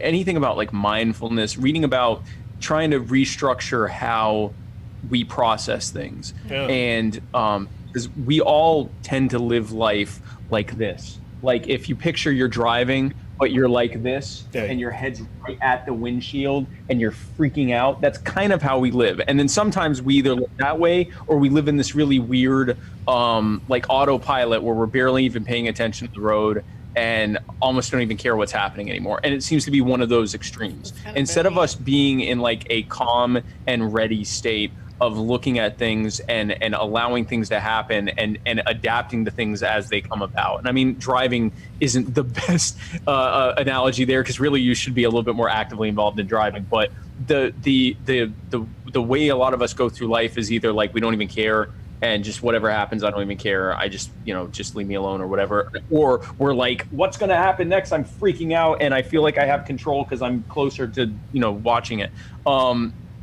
And so I focus a lot on like reading a lot about how to not do that and how to look at things in a completely different way and re-examine what contentment looks like, what happiness looks like, what fulfillment looks like, and things like that. So it's weird because like I'm the hippie Spike that I would have laughed at in the past, but it's very much like kind of retooling how it is that I think about things, which has really helped me to interact with others better, because when you are less inside your own head and when you're more, so here's a perfect example of how this plays out. We were in Oakland and I was at a fundraiser dinner, and I heard from one of the people on the bus who was very, very angry that someone went by and saw the bus and read what was on it and got real angry and spat on the bus and walked away. And he was like pissed off. He's telling me this and he's all pissed off. And my only thought was like, I wonder what that guy was thinking when he did that. Yeah. Like, and not like, what was he thinking, but like just genuinely interested in what would drive someone to look at a picture of Joe Jorgensen and read Jorgensen Cohen and yell and spit and run away. Like where, is that, like, did they have a legitimate concern about us? Yeah. Did they see that did they think that we were going to take votes from their candidate that they liked? Are they just battling mental illness and they would have spat on anything? But I'm going to go with that option. That's probably the most likely option. But the fact that my brain went there is from spending the last 3 years like retooling how I process things. And that has allowed me to have so much less of a stressful life, because we are often, when we get stressed out, it's because someone has invited us to be stressed with them, either by getting us all worked up about something or emoting at us and making us angry. Really, that's just an invitation for us to get as worked up and hateful of everything that's going on as they are. And we don't have to. We can be like, no, I'm okay. I'm going to just witness what you're doing and think about it and ask you questions. I'm going to do that when has my been incredibly 7-year-old freeing. has a freak out. Can I do that when my 7-year-old has one of his like freak out episodes? Because when he's decided to be upset that I said it's time for your brother to be on the TV in the living room, so he can play his game, because we're taking turns, and then he does his thing, and then I'm just like, I start to feel panicky, like I have to make this better. He's crying, he's sad, and he's angry, and I need to, like maybe I could just be like, okay, that's just what you do, bro. Like, I mean, I'm trying really hard, but sometimes I have to like peace out. So much of peaceful parenting is exactly that. Instead of reacting to what your kid's doing, taking a moment to consider where they're at, like how they're processing this, and how there are ways to direct them in, and it's not always going to work, but to try to find ways to direct them into expressing their feelings in more constructive or positive ways. Mm-hmm. And if they don't, it's because they're kids and their brains are still developing. Mm-hmm. And, as long as they're not harming anyone, it might be okay to let them feel that and to tell them, hey, listen, it's okay that you're experiencing these feelings, but this isn't how we do it or whatever. But yeah, no, actually, I know you were joking, but yeah, part of the whole peaceful parenting vibe is being more introspective and more reflective instead of reactive when you're seeing what's happening, reflecting at why this is happening and trying to consider where the kid's at and almost thinking, well, if I were in this situation, how would I want someone to talk to me? How would it calm me down if I were in this situation? Yes. Or is that even? I feel like I've been a little bit on the reactive side the last few months, where I'm just like, like because everybody's like crying or yelling or screaming, not all the time, but I always feel like it is. It's loud here. I don't have any kids. I cannot even imagine. Do you have when brothers I see how and sisters? Are you an only child? So my dad had a marriage like 15 years before he married my mom, and so I have like a brother who's like 14 years older than me and a sister who's like 11 years older than me. So they're almost like how an aunt and uncle would be, more so than like a brother sister. And I'm an only child, so I have no clue how the dynamic of 3 children at home is supposed to be. And that's the thing. There wasn't. There weren't 3 children at home. They lived with. They would be with us sometimes, but they were more often they were with their. So you were more mother. of an only child in your household. For the most part, yeah. Okay, so you guys. That's what I have. Yeah, I know chaos. I lived in chaos. I grew up in chaos. Yeah. I'm like, are they supposed to be like hitting each other like this? I lost chunks of hair. That's how we show each other we love each other. Yeah. Dave's like, it's all normal. I'm like, okay. I hope I'm doing this right. Was there one last thing? Did anybody say anything? You were pointing to the comments, but okay. I don't want to keep you longer than necessary because you need your rest because you're out there really doing stuff, like actively out there. Unless you want to hang out. Doing things. Unless you want to hang out still. Then I mean, I'm not kicking you off. You can stay as long as you want. Yeah, I would love. I would love to hang out longer. I also have stuff starting in the AM. Yes. With the interviews and everything else, but I really did have a great time, and I'm glad we got to talk. I forget who it was that asked me to reach out to you. Yes, the Hondas. Garrett and Michaela Honda. Garrett and Michaela, yeah. Yep. And that was amazing because they said we talked to him. He said he'd reach out to you, and I'm like, that's awesome. I was all fired up, and I'm like, wait, what if he doesn't reach out? And you reached out that night, I think. And then Facebook never showed us. Yeah, I never saw that. Seriously, neither of us got a message from our page. I think when they asked me, I had my body man put it in a note or something to do that. So like as soon as I got back to my phone, it was like the first thing I did because it was right there. So no, I did it that same night. That's Thank awesome. you so much. You're oh my amazing. gosh, yeah, because that you're doing the campaigning and interacting, socially. They were excited to Blew be me there, away. and they had gone up, got a hotel room, stayed there. We had chatted with them a little bit, and we were just like, oh my gosh, like tell them to come on Liberty Late Night because that would be so rad, And they're like, we will. I'm like, okay. And then they're like, we told him, and he's gonna reach out, and then they did reach out. So, but they're in the middle of the fire, so we're gonna send them some T-shirts. Yeah, they're gonna get some shirts. Yeah, we left right as the smoke was starting to develop, yes. and then like 2 days later, I'm looking and it's like the skies are red. It's an absolute nightmare there. I keep hoping that it just starts raining there. Yeah. So and that they had a little bit Michaela today. said they had rain. It was a sprinkle today, then it went away. But it was more than a sprinkle, but yeah, it's wild over there on the West Coast. Yeah, but it seems like their community's like stepping up and working really good. Yeah, working together to take care of each other and stuff. So, Spike, thank you so much for coming on. This was amazing talking with you. And you know what? I have to tell you. Wait. Aaron gave us $5 and said, "Is $5 still the going rate for Spike to show nip?" Oh no! Aaron's been watching too much Liberty Late Night.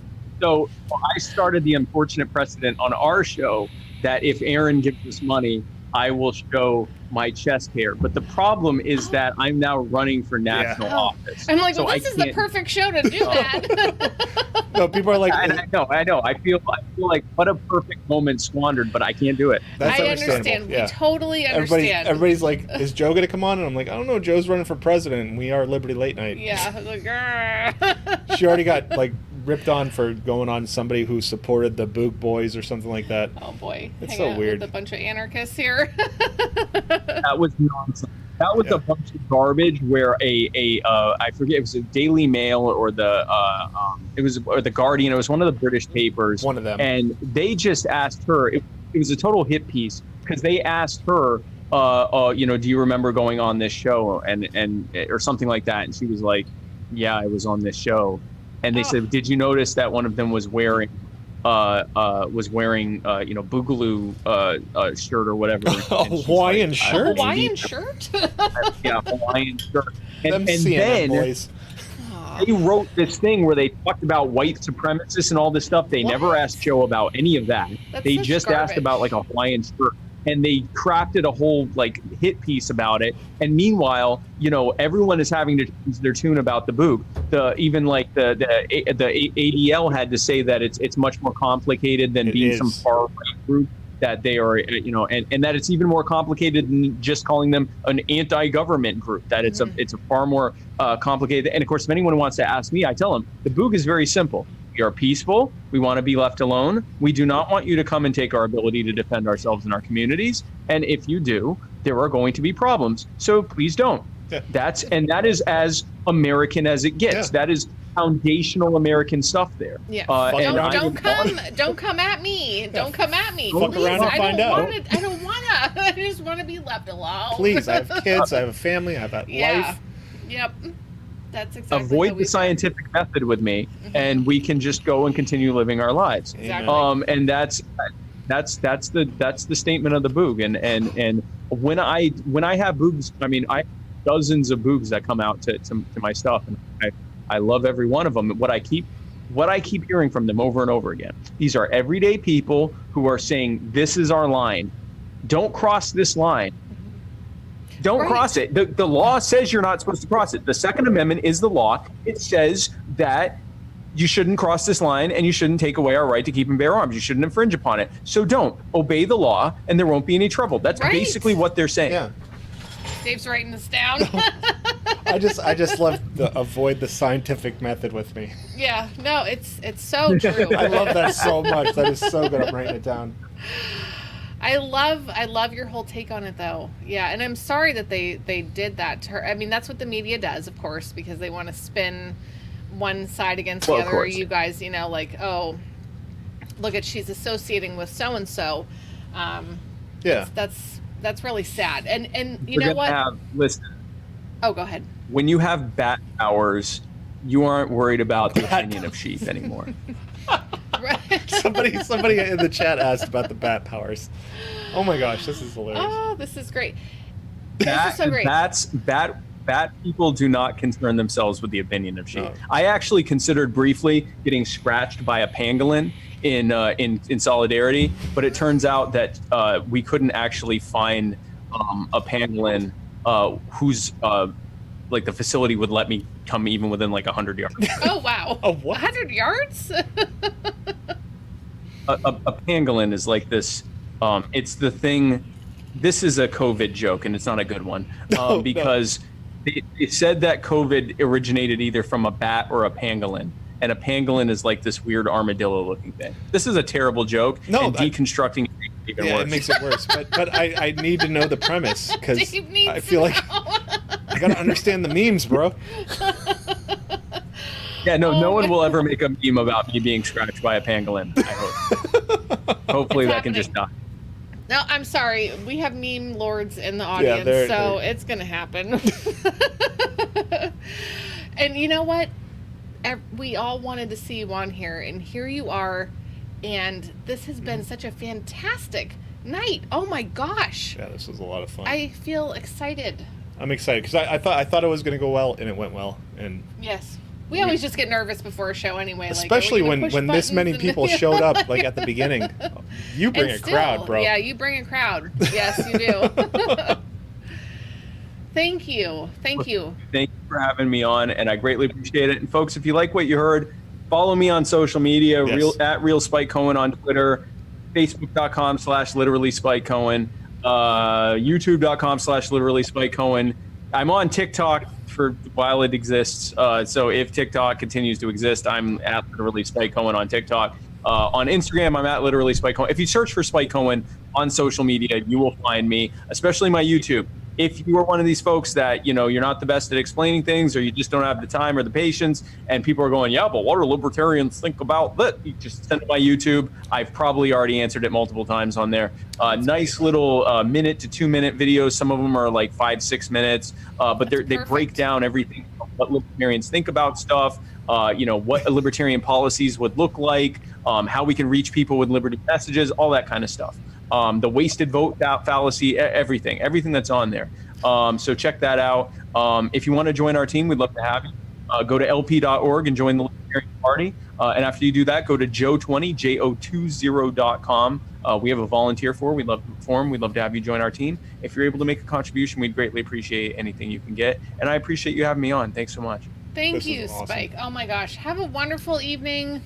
God bless you. Thank you for your time. I know it's valuable right now. Yeah, thank you so much. Thank you all. Shabbat Shalom. Happy Rosh Hashanah. Shana Tova. Have a great night. Thank y'all. Thank you. Good night. Bye. I get excited. Like, oh my gosh, he's great to listen to, like, and talk with. You know, bro, you good. I want a huge shout out to the Hondas because they went up in Eugene, Oregon, and went to see him speak. We talked to him a few weekends ago. And they're like, yeah, we're at a hotel. We're going to go see him speak. And Dave's like, just tell him about Liberty Night, like, tell him to get on the show. Yeah. And he's like, I'm working on it. And then Garrett messages like the next day after the thing they went to see. And he's like, he's going to message you. And then that night, Spike I missed it for 2 days. But it's not us, it was Facebook. Yeah. Neither of us got that But our fans are still out there like sending him messages. I'm getting all these messages like he's responding, he's saying talk. And so many of you guys are like out there tagging Liberty Late making Night. the show because you guys are the show. Yep. Saying get on. And it's just this was so much fun. Yeah. This was so much fun. Oh my gosh, so much fun. I really, sorry we couldn't get all your questions. I'm sorry. We've learned to not ask questions that we don't understand until we Google them. You know what, though? I think as far as what Jacob was talking about was when we were talking about MS, Jacob has something of his own. And that's what he was talking about. And so I'm going to message him later and just like... Yeah, I can't after party, Caleb. I gotta work in the morning. Small after party, half hour after oh my gosh, party. you guys, there's 75 still here. You aren't all our friends. Please be our friends. Get on Float, y'all. Get on Float. FLOTE. Yeah. Go to your whatever app store and get on Float, and because we're gonna do stuff on there. I want to watch Fear and Loathing on there. Maybe Sunday night or something. Because we can like do stuff on there and hang out and we can watch a movie together. Yep. Talk about it. Oh man, this was so much fun. Also, Sean FLOTE had you message me, FLOTE.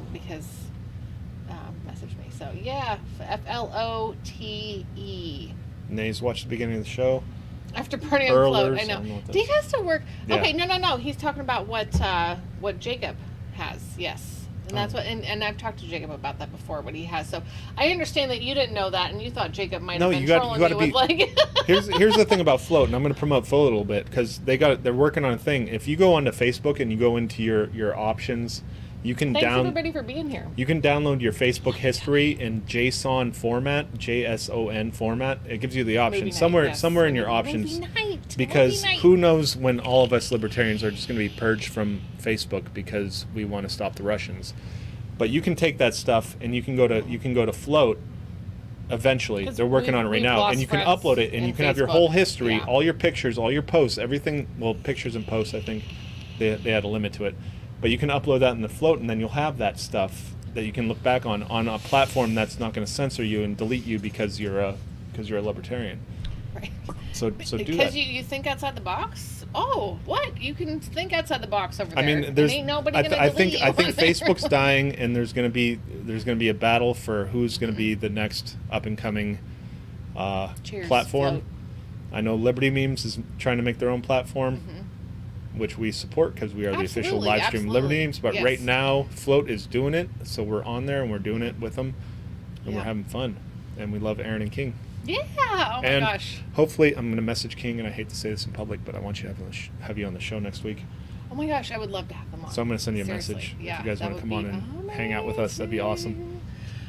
Yes. The Liberty Memes app. Oh, plus we got Bitcoin. Folks, We got Bitcoin for the first time ever.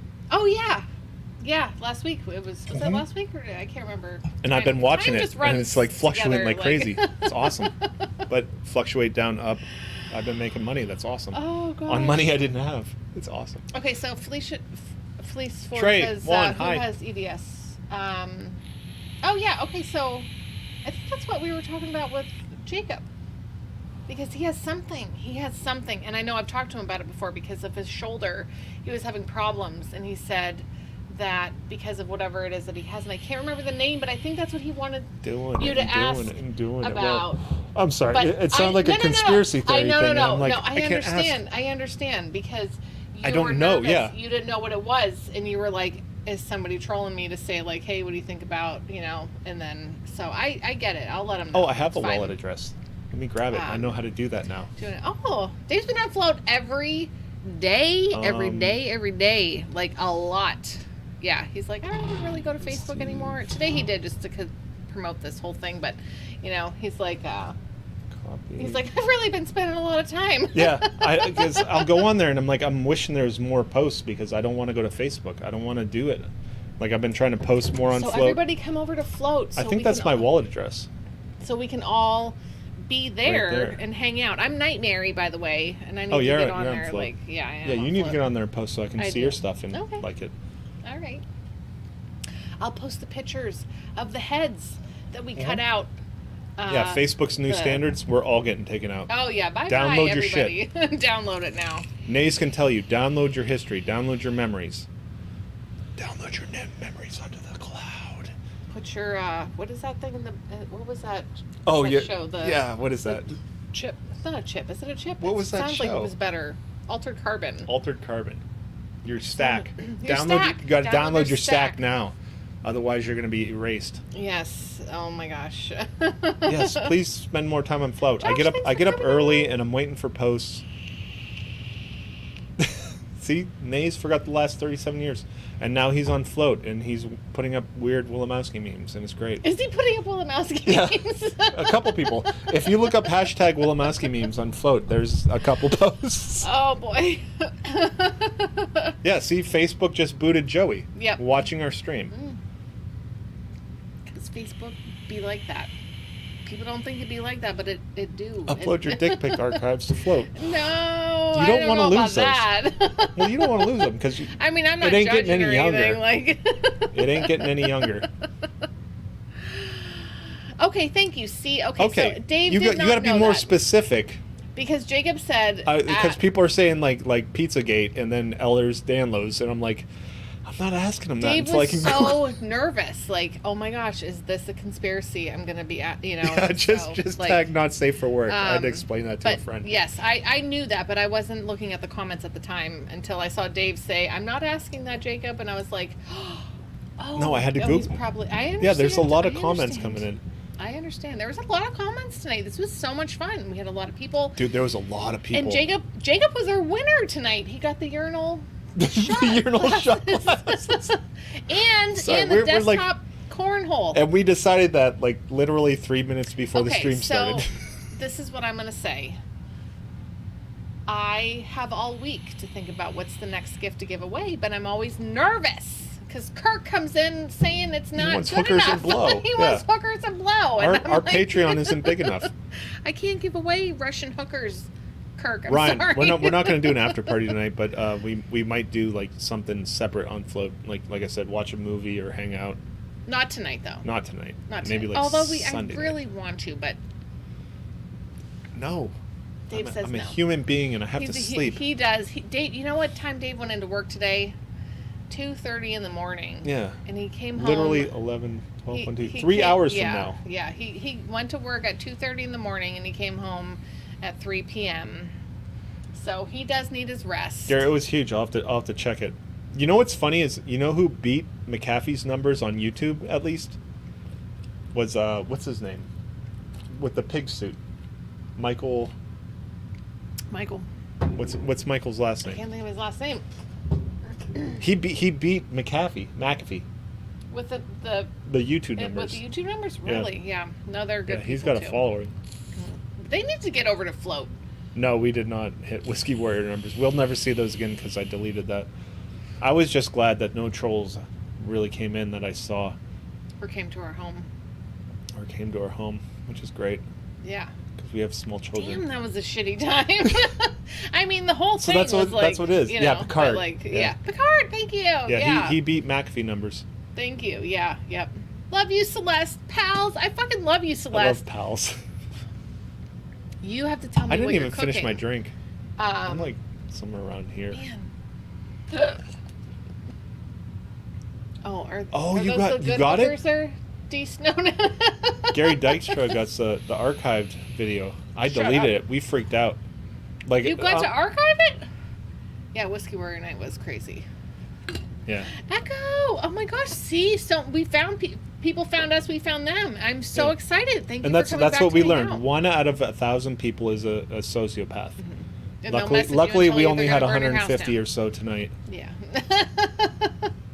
No, but really, like, I got a message from a guy that was like, "I'm Yeah, gonna burn your everybody's- house down," and I'm like, and then he sent me my address, and I'm like, "What? The fuck?" My MJ Smith knows that Yeah. that they're delayed. He's like, "Did anybody say Picard?" Yeah, they said it. But thank you.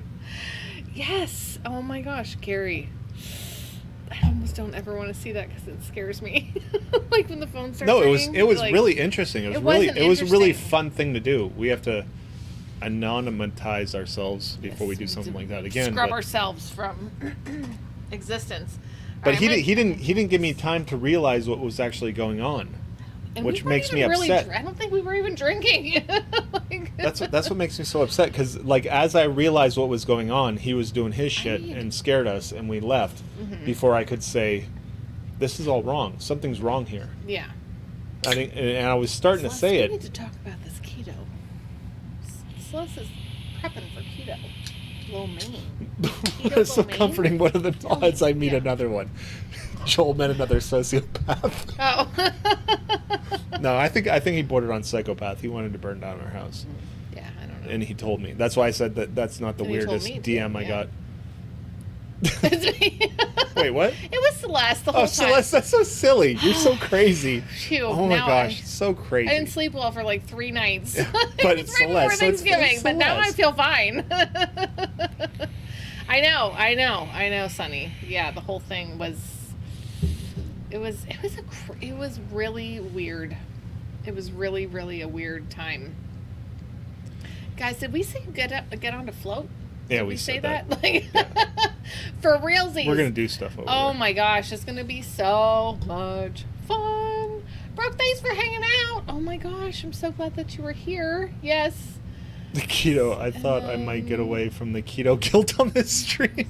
Nope. Oh, fingers crossed. You have to continue Oh, hating yes. food, Meg. Thanks for hanging out, each and every one of you guys. And I'm sorry I couldn't read every comment because I love to read That's all my of your job. I'm comments. reading my I know, point. I do, but Like, I'm I'm trying to acknowledge engaged. you guys. Yes. Mary has to talk to the person. Meg, I'm sorry. I love beer, so I have a hard time with keto, you know, like, I'm just saying. But Wow, thanks, Nick. I do love bacon and beer and barbecue, which is why 3Bs is amazing. Yeah, beer, barbecue, and Nick, bacon. thank you. Oh my gosh, are you serious? What? Thank you. Fell off the Now my wagon so pants hard a don't month fit, ago. yeah. Now my pants up. Oh, No, yeah, I fell off the wagon and gained I- like 40 pounds. 1 month I went keto and I was like, yes. Mary couldn't do it. No, I did. For the first like 3 weeks, I was like, this is amazing. This is wonderful. I'm losing weight. I'm eating all this food. This is so great. And then like the last week, I was like, I'll I hate acknowledge food. I MJ don't even want to Smith eat again. anything. I couldn't even eat. I was like, I don't want to touch food. I felt sick. Like I couldn't touch food. I was obviously doing It's it wrong. that Snowden. Snowden's always doxing people. And then I got off of it and then just boop, right back up. Boop, boop, boop. Yeah. You think so much people beer use today, that? Juan. I love you, Juan. And I love you, Trey. Because I know you guys are hanging out together watching the stream. Potatoes. Right? Yeah. All right, I'm hammered. Potatoes. I Me gotta work in too. the morning. Yeah. Mm-hmm. I love potatoes. I think we held it together well hash for the browns in the interview. morning. Ooh, I think Right? so too. Yeah, it was great. I decided not to do another shot until like an hour into the interview. You did great. I was like counting your. I'm like, where's the bottles? Yeah. I You didn't could- start drinking heavily-ish until towards the end. Spike was so fun. Oh my gosh. That was Oh, great. It was yeah. so fun to like just be like, here, let me give you another question, let you knock it out Keto of the beer? park. What's that? What? So Sorry. no, to give Spike another question, just let him knock it out of the park because Yeah. you know he was Yep. gonna.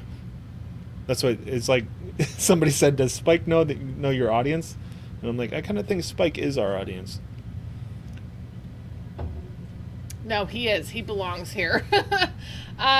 D. Snowden. Yes. Poison chip. He mailed Dave because Dave said he would eat the fucking chip. Oh, I was so man. and then- I was so much man. And then Dave ate the chip. But the thing is that the chip wasn't No, hot yeah, here it up was here. fine. It was fine up here. Yeah, down here, But once it hit your belly, that was a fucking nightmare. Dave took off, and then you ended up throwing it up, right? Yeah, I never got part 2. The night before my 40th birthday. Bourbon is keto beer. It was All such right. a great night. No, it was so much fun. I gotta go because Dave's gotta go. Yeah. So if he's gotta go, I'm trying to be a better Mary. I'm trying to be a better Night Mary. Night Mary? So how deep am I into my work week? I only have 7 more days till a day off. Next weekend, off the chains, man. Ooh, after party. After parties, next yeah. Friday I'm guaranteed night a after weekend off. party. Yes, he is guaranteed. He has to work two full weeks. 3. Okay, so it's I like get the 3rd weekend off. Monday through Sunday, Monday through Sunday, Monday through Friday, and then you get that Saturday, Yeah. Sunday off. which we're So, coming up on this week. We're coming up on, yay! Dude, that was Oh my such a gosh. great show. Thank you guys. Thank you guys for making the show. Thank you guys so much. Yes. Like I said, it's like, imagine just us with no comment section, like just doing a show like pre-recorded. No, No, we can't No. do that. that's why I always say you guys are the show. That's when I say LLN's here. That's with you guys. Yeah. All y'all. Seriously. Oh my gosh. I have to pee. I drank so much beer. I did. Oh. Oh gosh, excuse me. Pardon me. That's for Toby. Toby. I belch. I try not to belch during the interviews, but for those who don't know, I do belch because I have to. So Because we're real. because we're real people. So, oh man, I love seeing new faces, new people coming in, hanging Yeah. out, like just Are they being still here with here? us. Yeah. Look at hi Meg. Look, There's still Meg. I think there's Meg still just rolled 44 my people on burp. Facebook. There's new people here. Oh, You guys are falling gosh. asleep to us. Oh, Joey, do you want me to read you Goodnight Moon? Good night. It was beautiful. I hope you went back and watched it, Joey. Seriously. So we got to promote Liberty Memes and what they do. Liberty Memes and the Liberty $5. Memes. We promote voluntarism Mm-hmm. as libertarianism. What he said, caring libertarianism. Let them know that you care. We're trying to help people in real life. Check out Liberty Memes. Check out Liberty Memes community group. Check out the Liberty Memes $5 club, where we're making a real impact in people's lives. Yes. That's that. Watch for LLN. Watch LLN for this thing. No, but really, voluntary action is what Liberty Memes is all about, and they have Liberty Memes $5 charity club, and it's all about helping people. And $5 a month, honor system, Yeah. join the group. Help people, real Help life people, stuff. real life stuff, so they And don't tell have them to that the depend on the government- so they don't have to wait for the government to come rescue Because them. libertarians care. Because libertarians actually do care. We have a bad rap. I'd like- rock you to sleep yeah. so hard, Ryan. Oh, you can though. We're gonna see him in a month, less than a Oh, month. I get to hold Ryan? Oh my gosh, you're gonna hold Ryan. I will fucking pick him up. I will rock him. And then Seth's gonna spoon you, and you're gonna spoon Ryan. It's gonna Sorry. be We're big sandwich. Oh, this is we're going too deep into. Oh, he listened. Best bedtime story in years. That's so much fun. All right, guys. So we do this thing every Friday night. So come back Friday night. We might have guests. We might not. We might just talk to you guys in the comments. Yeah, 9:30 Eastern. Every Friday on all these platforms. On every platform, and we'll be here. Make Leave sure a you- like if you are depressed. And we get to hang out and just chat, you know. So, and hopefully, Don't drink alone. Drink with Liberty Late Night. hopefully soon we'll get to have the founders of Float on. If it's not next week, then maybe whenever it's convenient for them. But I'm gonna hit them up we're tomorrow. hoping for. Yeah, it's gonna be good. It's gonna be real good. So. Liberals! We have I buttons. don't know what that button. Yeah, I got a lot of buttons. Yo, the sign is real simple, B. It says Oh. wrap it up. That's for me. Shut up, That's... B.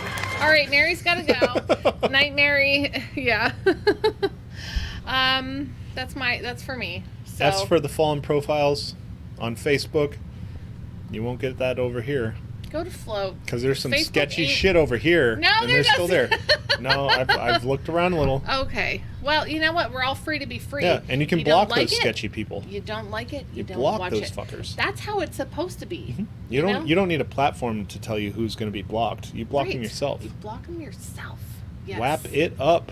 Right. Why, you're getting nervous, man. I thought of a song earlier, but I can't play it here. No, not here. It's for next Yes, week. F's for the on Fallen Float. Profiles. Yes, F's for Sean Hatchie, everybody. Aaron Kentner, Ash James Higgins, Court. Court. Yep. Yes. It is Night Mary. Night Mary's in the house. This is Night Mary grabbing the wrong beer. So, yes. Oh, gosh, guys, thanks for hanging Yeah, we out should with us. go. We should go. I have to pee really We've bad. gotten to that point. We want to end and this a if normal I try show to leave, because Dave's not going to be able to. no, yeah. He's just going to sit here and look at Thanks, everybody, Alex. so. That's awesome. We're gonna hang out. Oh, thank you. We're gonna hang out with yeah. Alex now. You're gonna get notifications. You gotta ring the bell or whatever the hell else do these all the other platforms things make that you do. the platforms make you do. If Click you go the on notifications, Facebook, the bells, there's an and all the option things, for you know, like- live notifications when we go live because that's what we do. Like we shared some memes that went gone viral that got our page a little bit bigger, but it's the memes that I post that say we're going live tonight are the ones that matter. That For the people hanging that out want to here. see us go I'm live. so bad at like which side I'm at here. Like here. Yeah, it's really hard. We'll never get used to it. I can't pee in the sink. No. I'm sorry, I Kitty. can't. Yeah. I'm gonna go upstairs to the actual bathroom. So you know. Good night, Echo. I don't know Love what you the guys. last Yay. Friends thing I did was, but we'll give you a great Scott. As an echo, yes. Because Even though I did- Echo said to do us it one again. time, like, I'll do it again. Hold on. I'll fucking do it again. Echo said, anytime I come You want on, to see me just do it again? play the hello that you played before, so it's an echo, right? And Echo, thanks for bringing your friend last week to watch. I hope that we didn't like Yeah, it's figure out still- too much. We're just. It wasn't like- Wednesday, was it? No, it was last Friday. Wednesday was yeah. crazy. We do a streaming and Liberty Memes like Patreon closed I group. don't leave yet. It gets We're crazy. still here. Yeah. Yeah, we can't leave. I can't, Dan. I can't do it. When does Spike come on? Hold on, do we have a counter? I love our comment section. Yeah. Hold on. Honda button. They want the Honda button. Oh my gosh, you guys are Hold on, making we me got pee Spike's myself. coming on in 15 minutes. Hang out, Nays. No. For those who don't know us. See you some other time. Yeah. Oh. Look at Sunny. Look at Sunny. Sunny and Juan and Court are Yeah, go all to sleep. for you Yeah. going to sleep. Yeah. Sonny, yep. thanks for all the Mhm. bumps today, man. And thanks for the memes. Tal Yee said that we should do a section on fan art. On 'Cause- fan art. Yeah, we got a lot of fan art this week, and maybe we Oh. could do it like once every couple weeks. Yes. But we get a lot of fan art, and like today Mary was put fucking something out. fire on Sunny. Holy cow! I'm so glad, Echo. Oh, the fan art. Yeah. I mean, it's hard because Sunny like the brings closed back- group stuff is supposed to stay in closed group. Jacob. Send me your address. Send me or Dave your address, and we'll mail it out through Amazon. Yes. Oh my gosh, I'm gonna pee myself. Okay, we should go. Can you give me a minute? I can be like. No, 2 we're going. minutes. We're Okay. going. It's midnight. See you for movie night. We will do a movie night. night. Movie night. Maybe I'm gonna say Sunday night, and I'm gonna work Mary into it. But I really Wait, want to work watch. me into it? I really want to watch Fear and Loathing on Sunday night. How are you working me into this? I'm for it. Okay. Are you kidding? Because the day after the stream, and it's like you need recovery No, time. Saturday night is Yeah. when I need. No. Saturday night is the day after the stream. Sunday night, I'm fine. Saturdays. Okay, I'm so maybe usually Sunday like, night on stream or on Float. Float. Make sure you get a Float account. Follow Liberty Late Night, Mm-hmm. and you gotta be there when we do it. You won't get a push notification. You gotta do it. They're working on that. Jacob. Also, Jacob, I just want to. Okay, I'm gonna message you later. Never mind. I'm just. Yes, Message me, because Dave doesn't check his messages. I do. I'm living on social media. I am addicted. No. I wanted to explain why you were concerned about what he wanted to ask. Oh, yeah. Because Dave didn't know that was an actual thing. FLOTE, Adam. No. Float.app, APP. Yes, so go get the acid, because we're going to watch Fear and Loathing. Holy shit. Y'all don't even need drugs to watch this movie. It does a very good job. Yeah. I mean, but to go with our meme for tonight's promo. Yeah, let's do it. We're in backcountry now. And then the 5th of November is coming up quick, so you know what movie's coming up then. Yeah. Go the fuck to bed. Juan's only saying that because he wants to go to bed. No, Juan is saying that because he loves Good night, you FBI. as a Sonny and as Quirt. They love you and they care about you and they know the effect that Night Mary has. I'm the lady in red. If you've ever watched Game of Thrones, we're on season 4. Oh, yeah, you are. I am, I know. You're making me stare in that fire and kill myself. I fucking hate that bitch. I'm like, why are you controlling him? Oh, that's me, Night Mary. Dave, stay up a little bit later. Dwayne, you might be in trouble. You downloaded Flute. I can't verify what that's going to do to your operating system.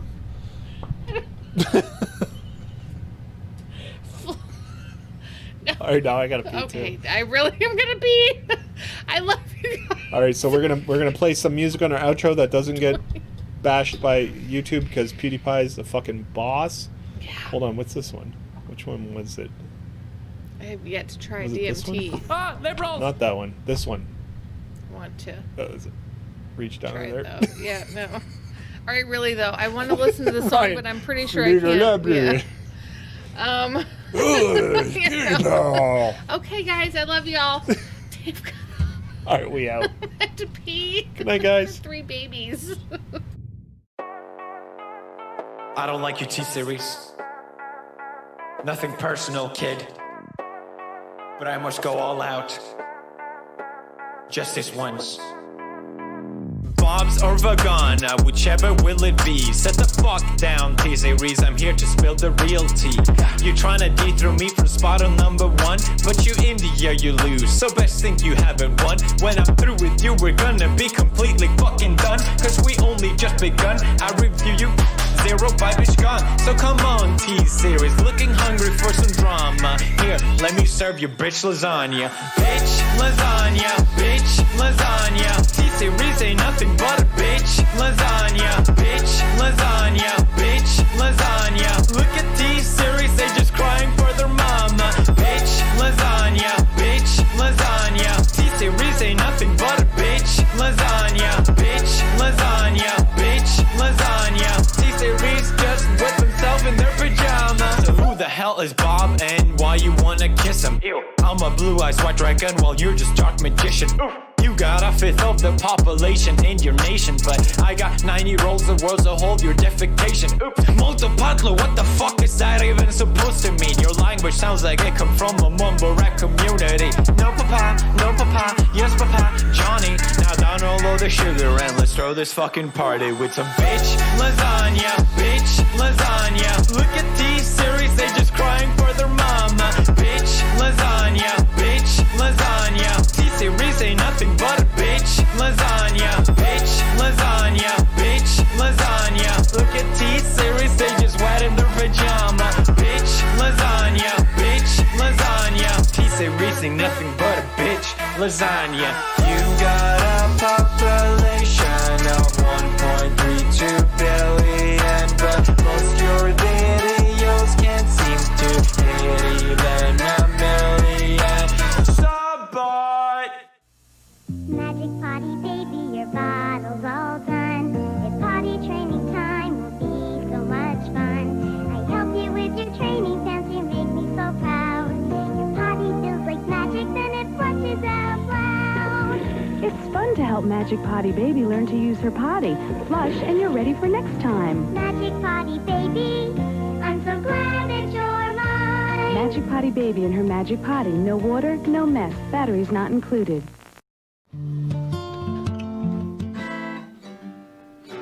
Why did you leave me?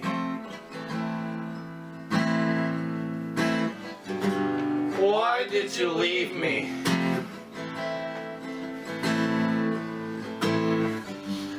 Why did you leave me?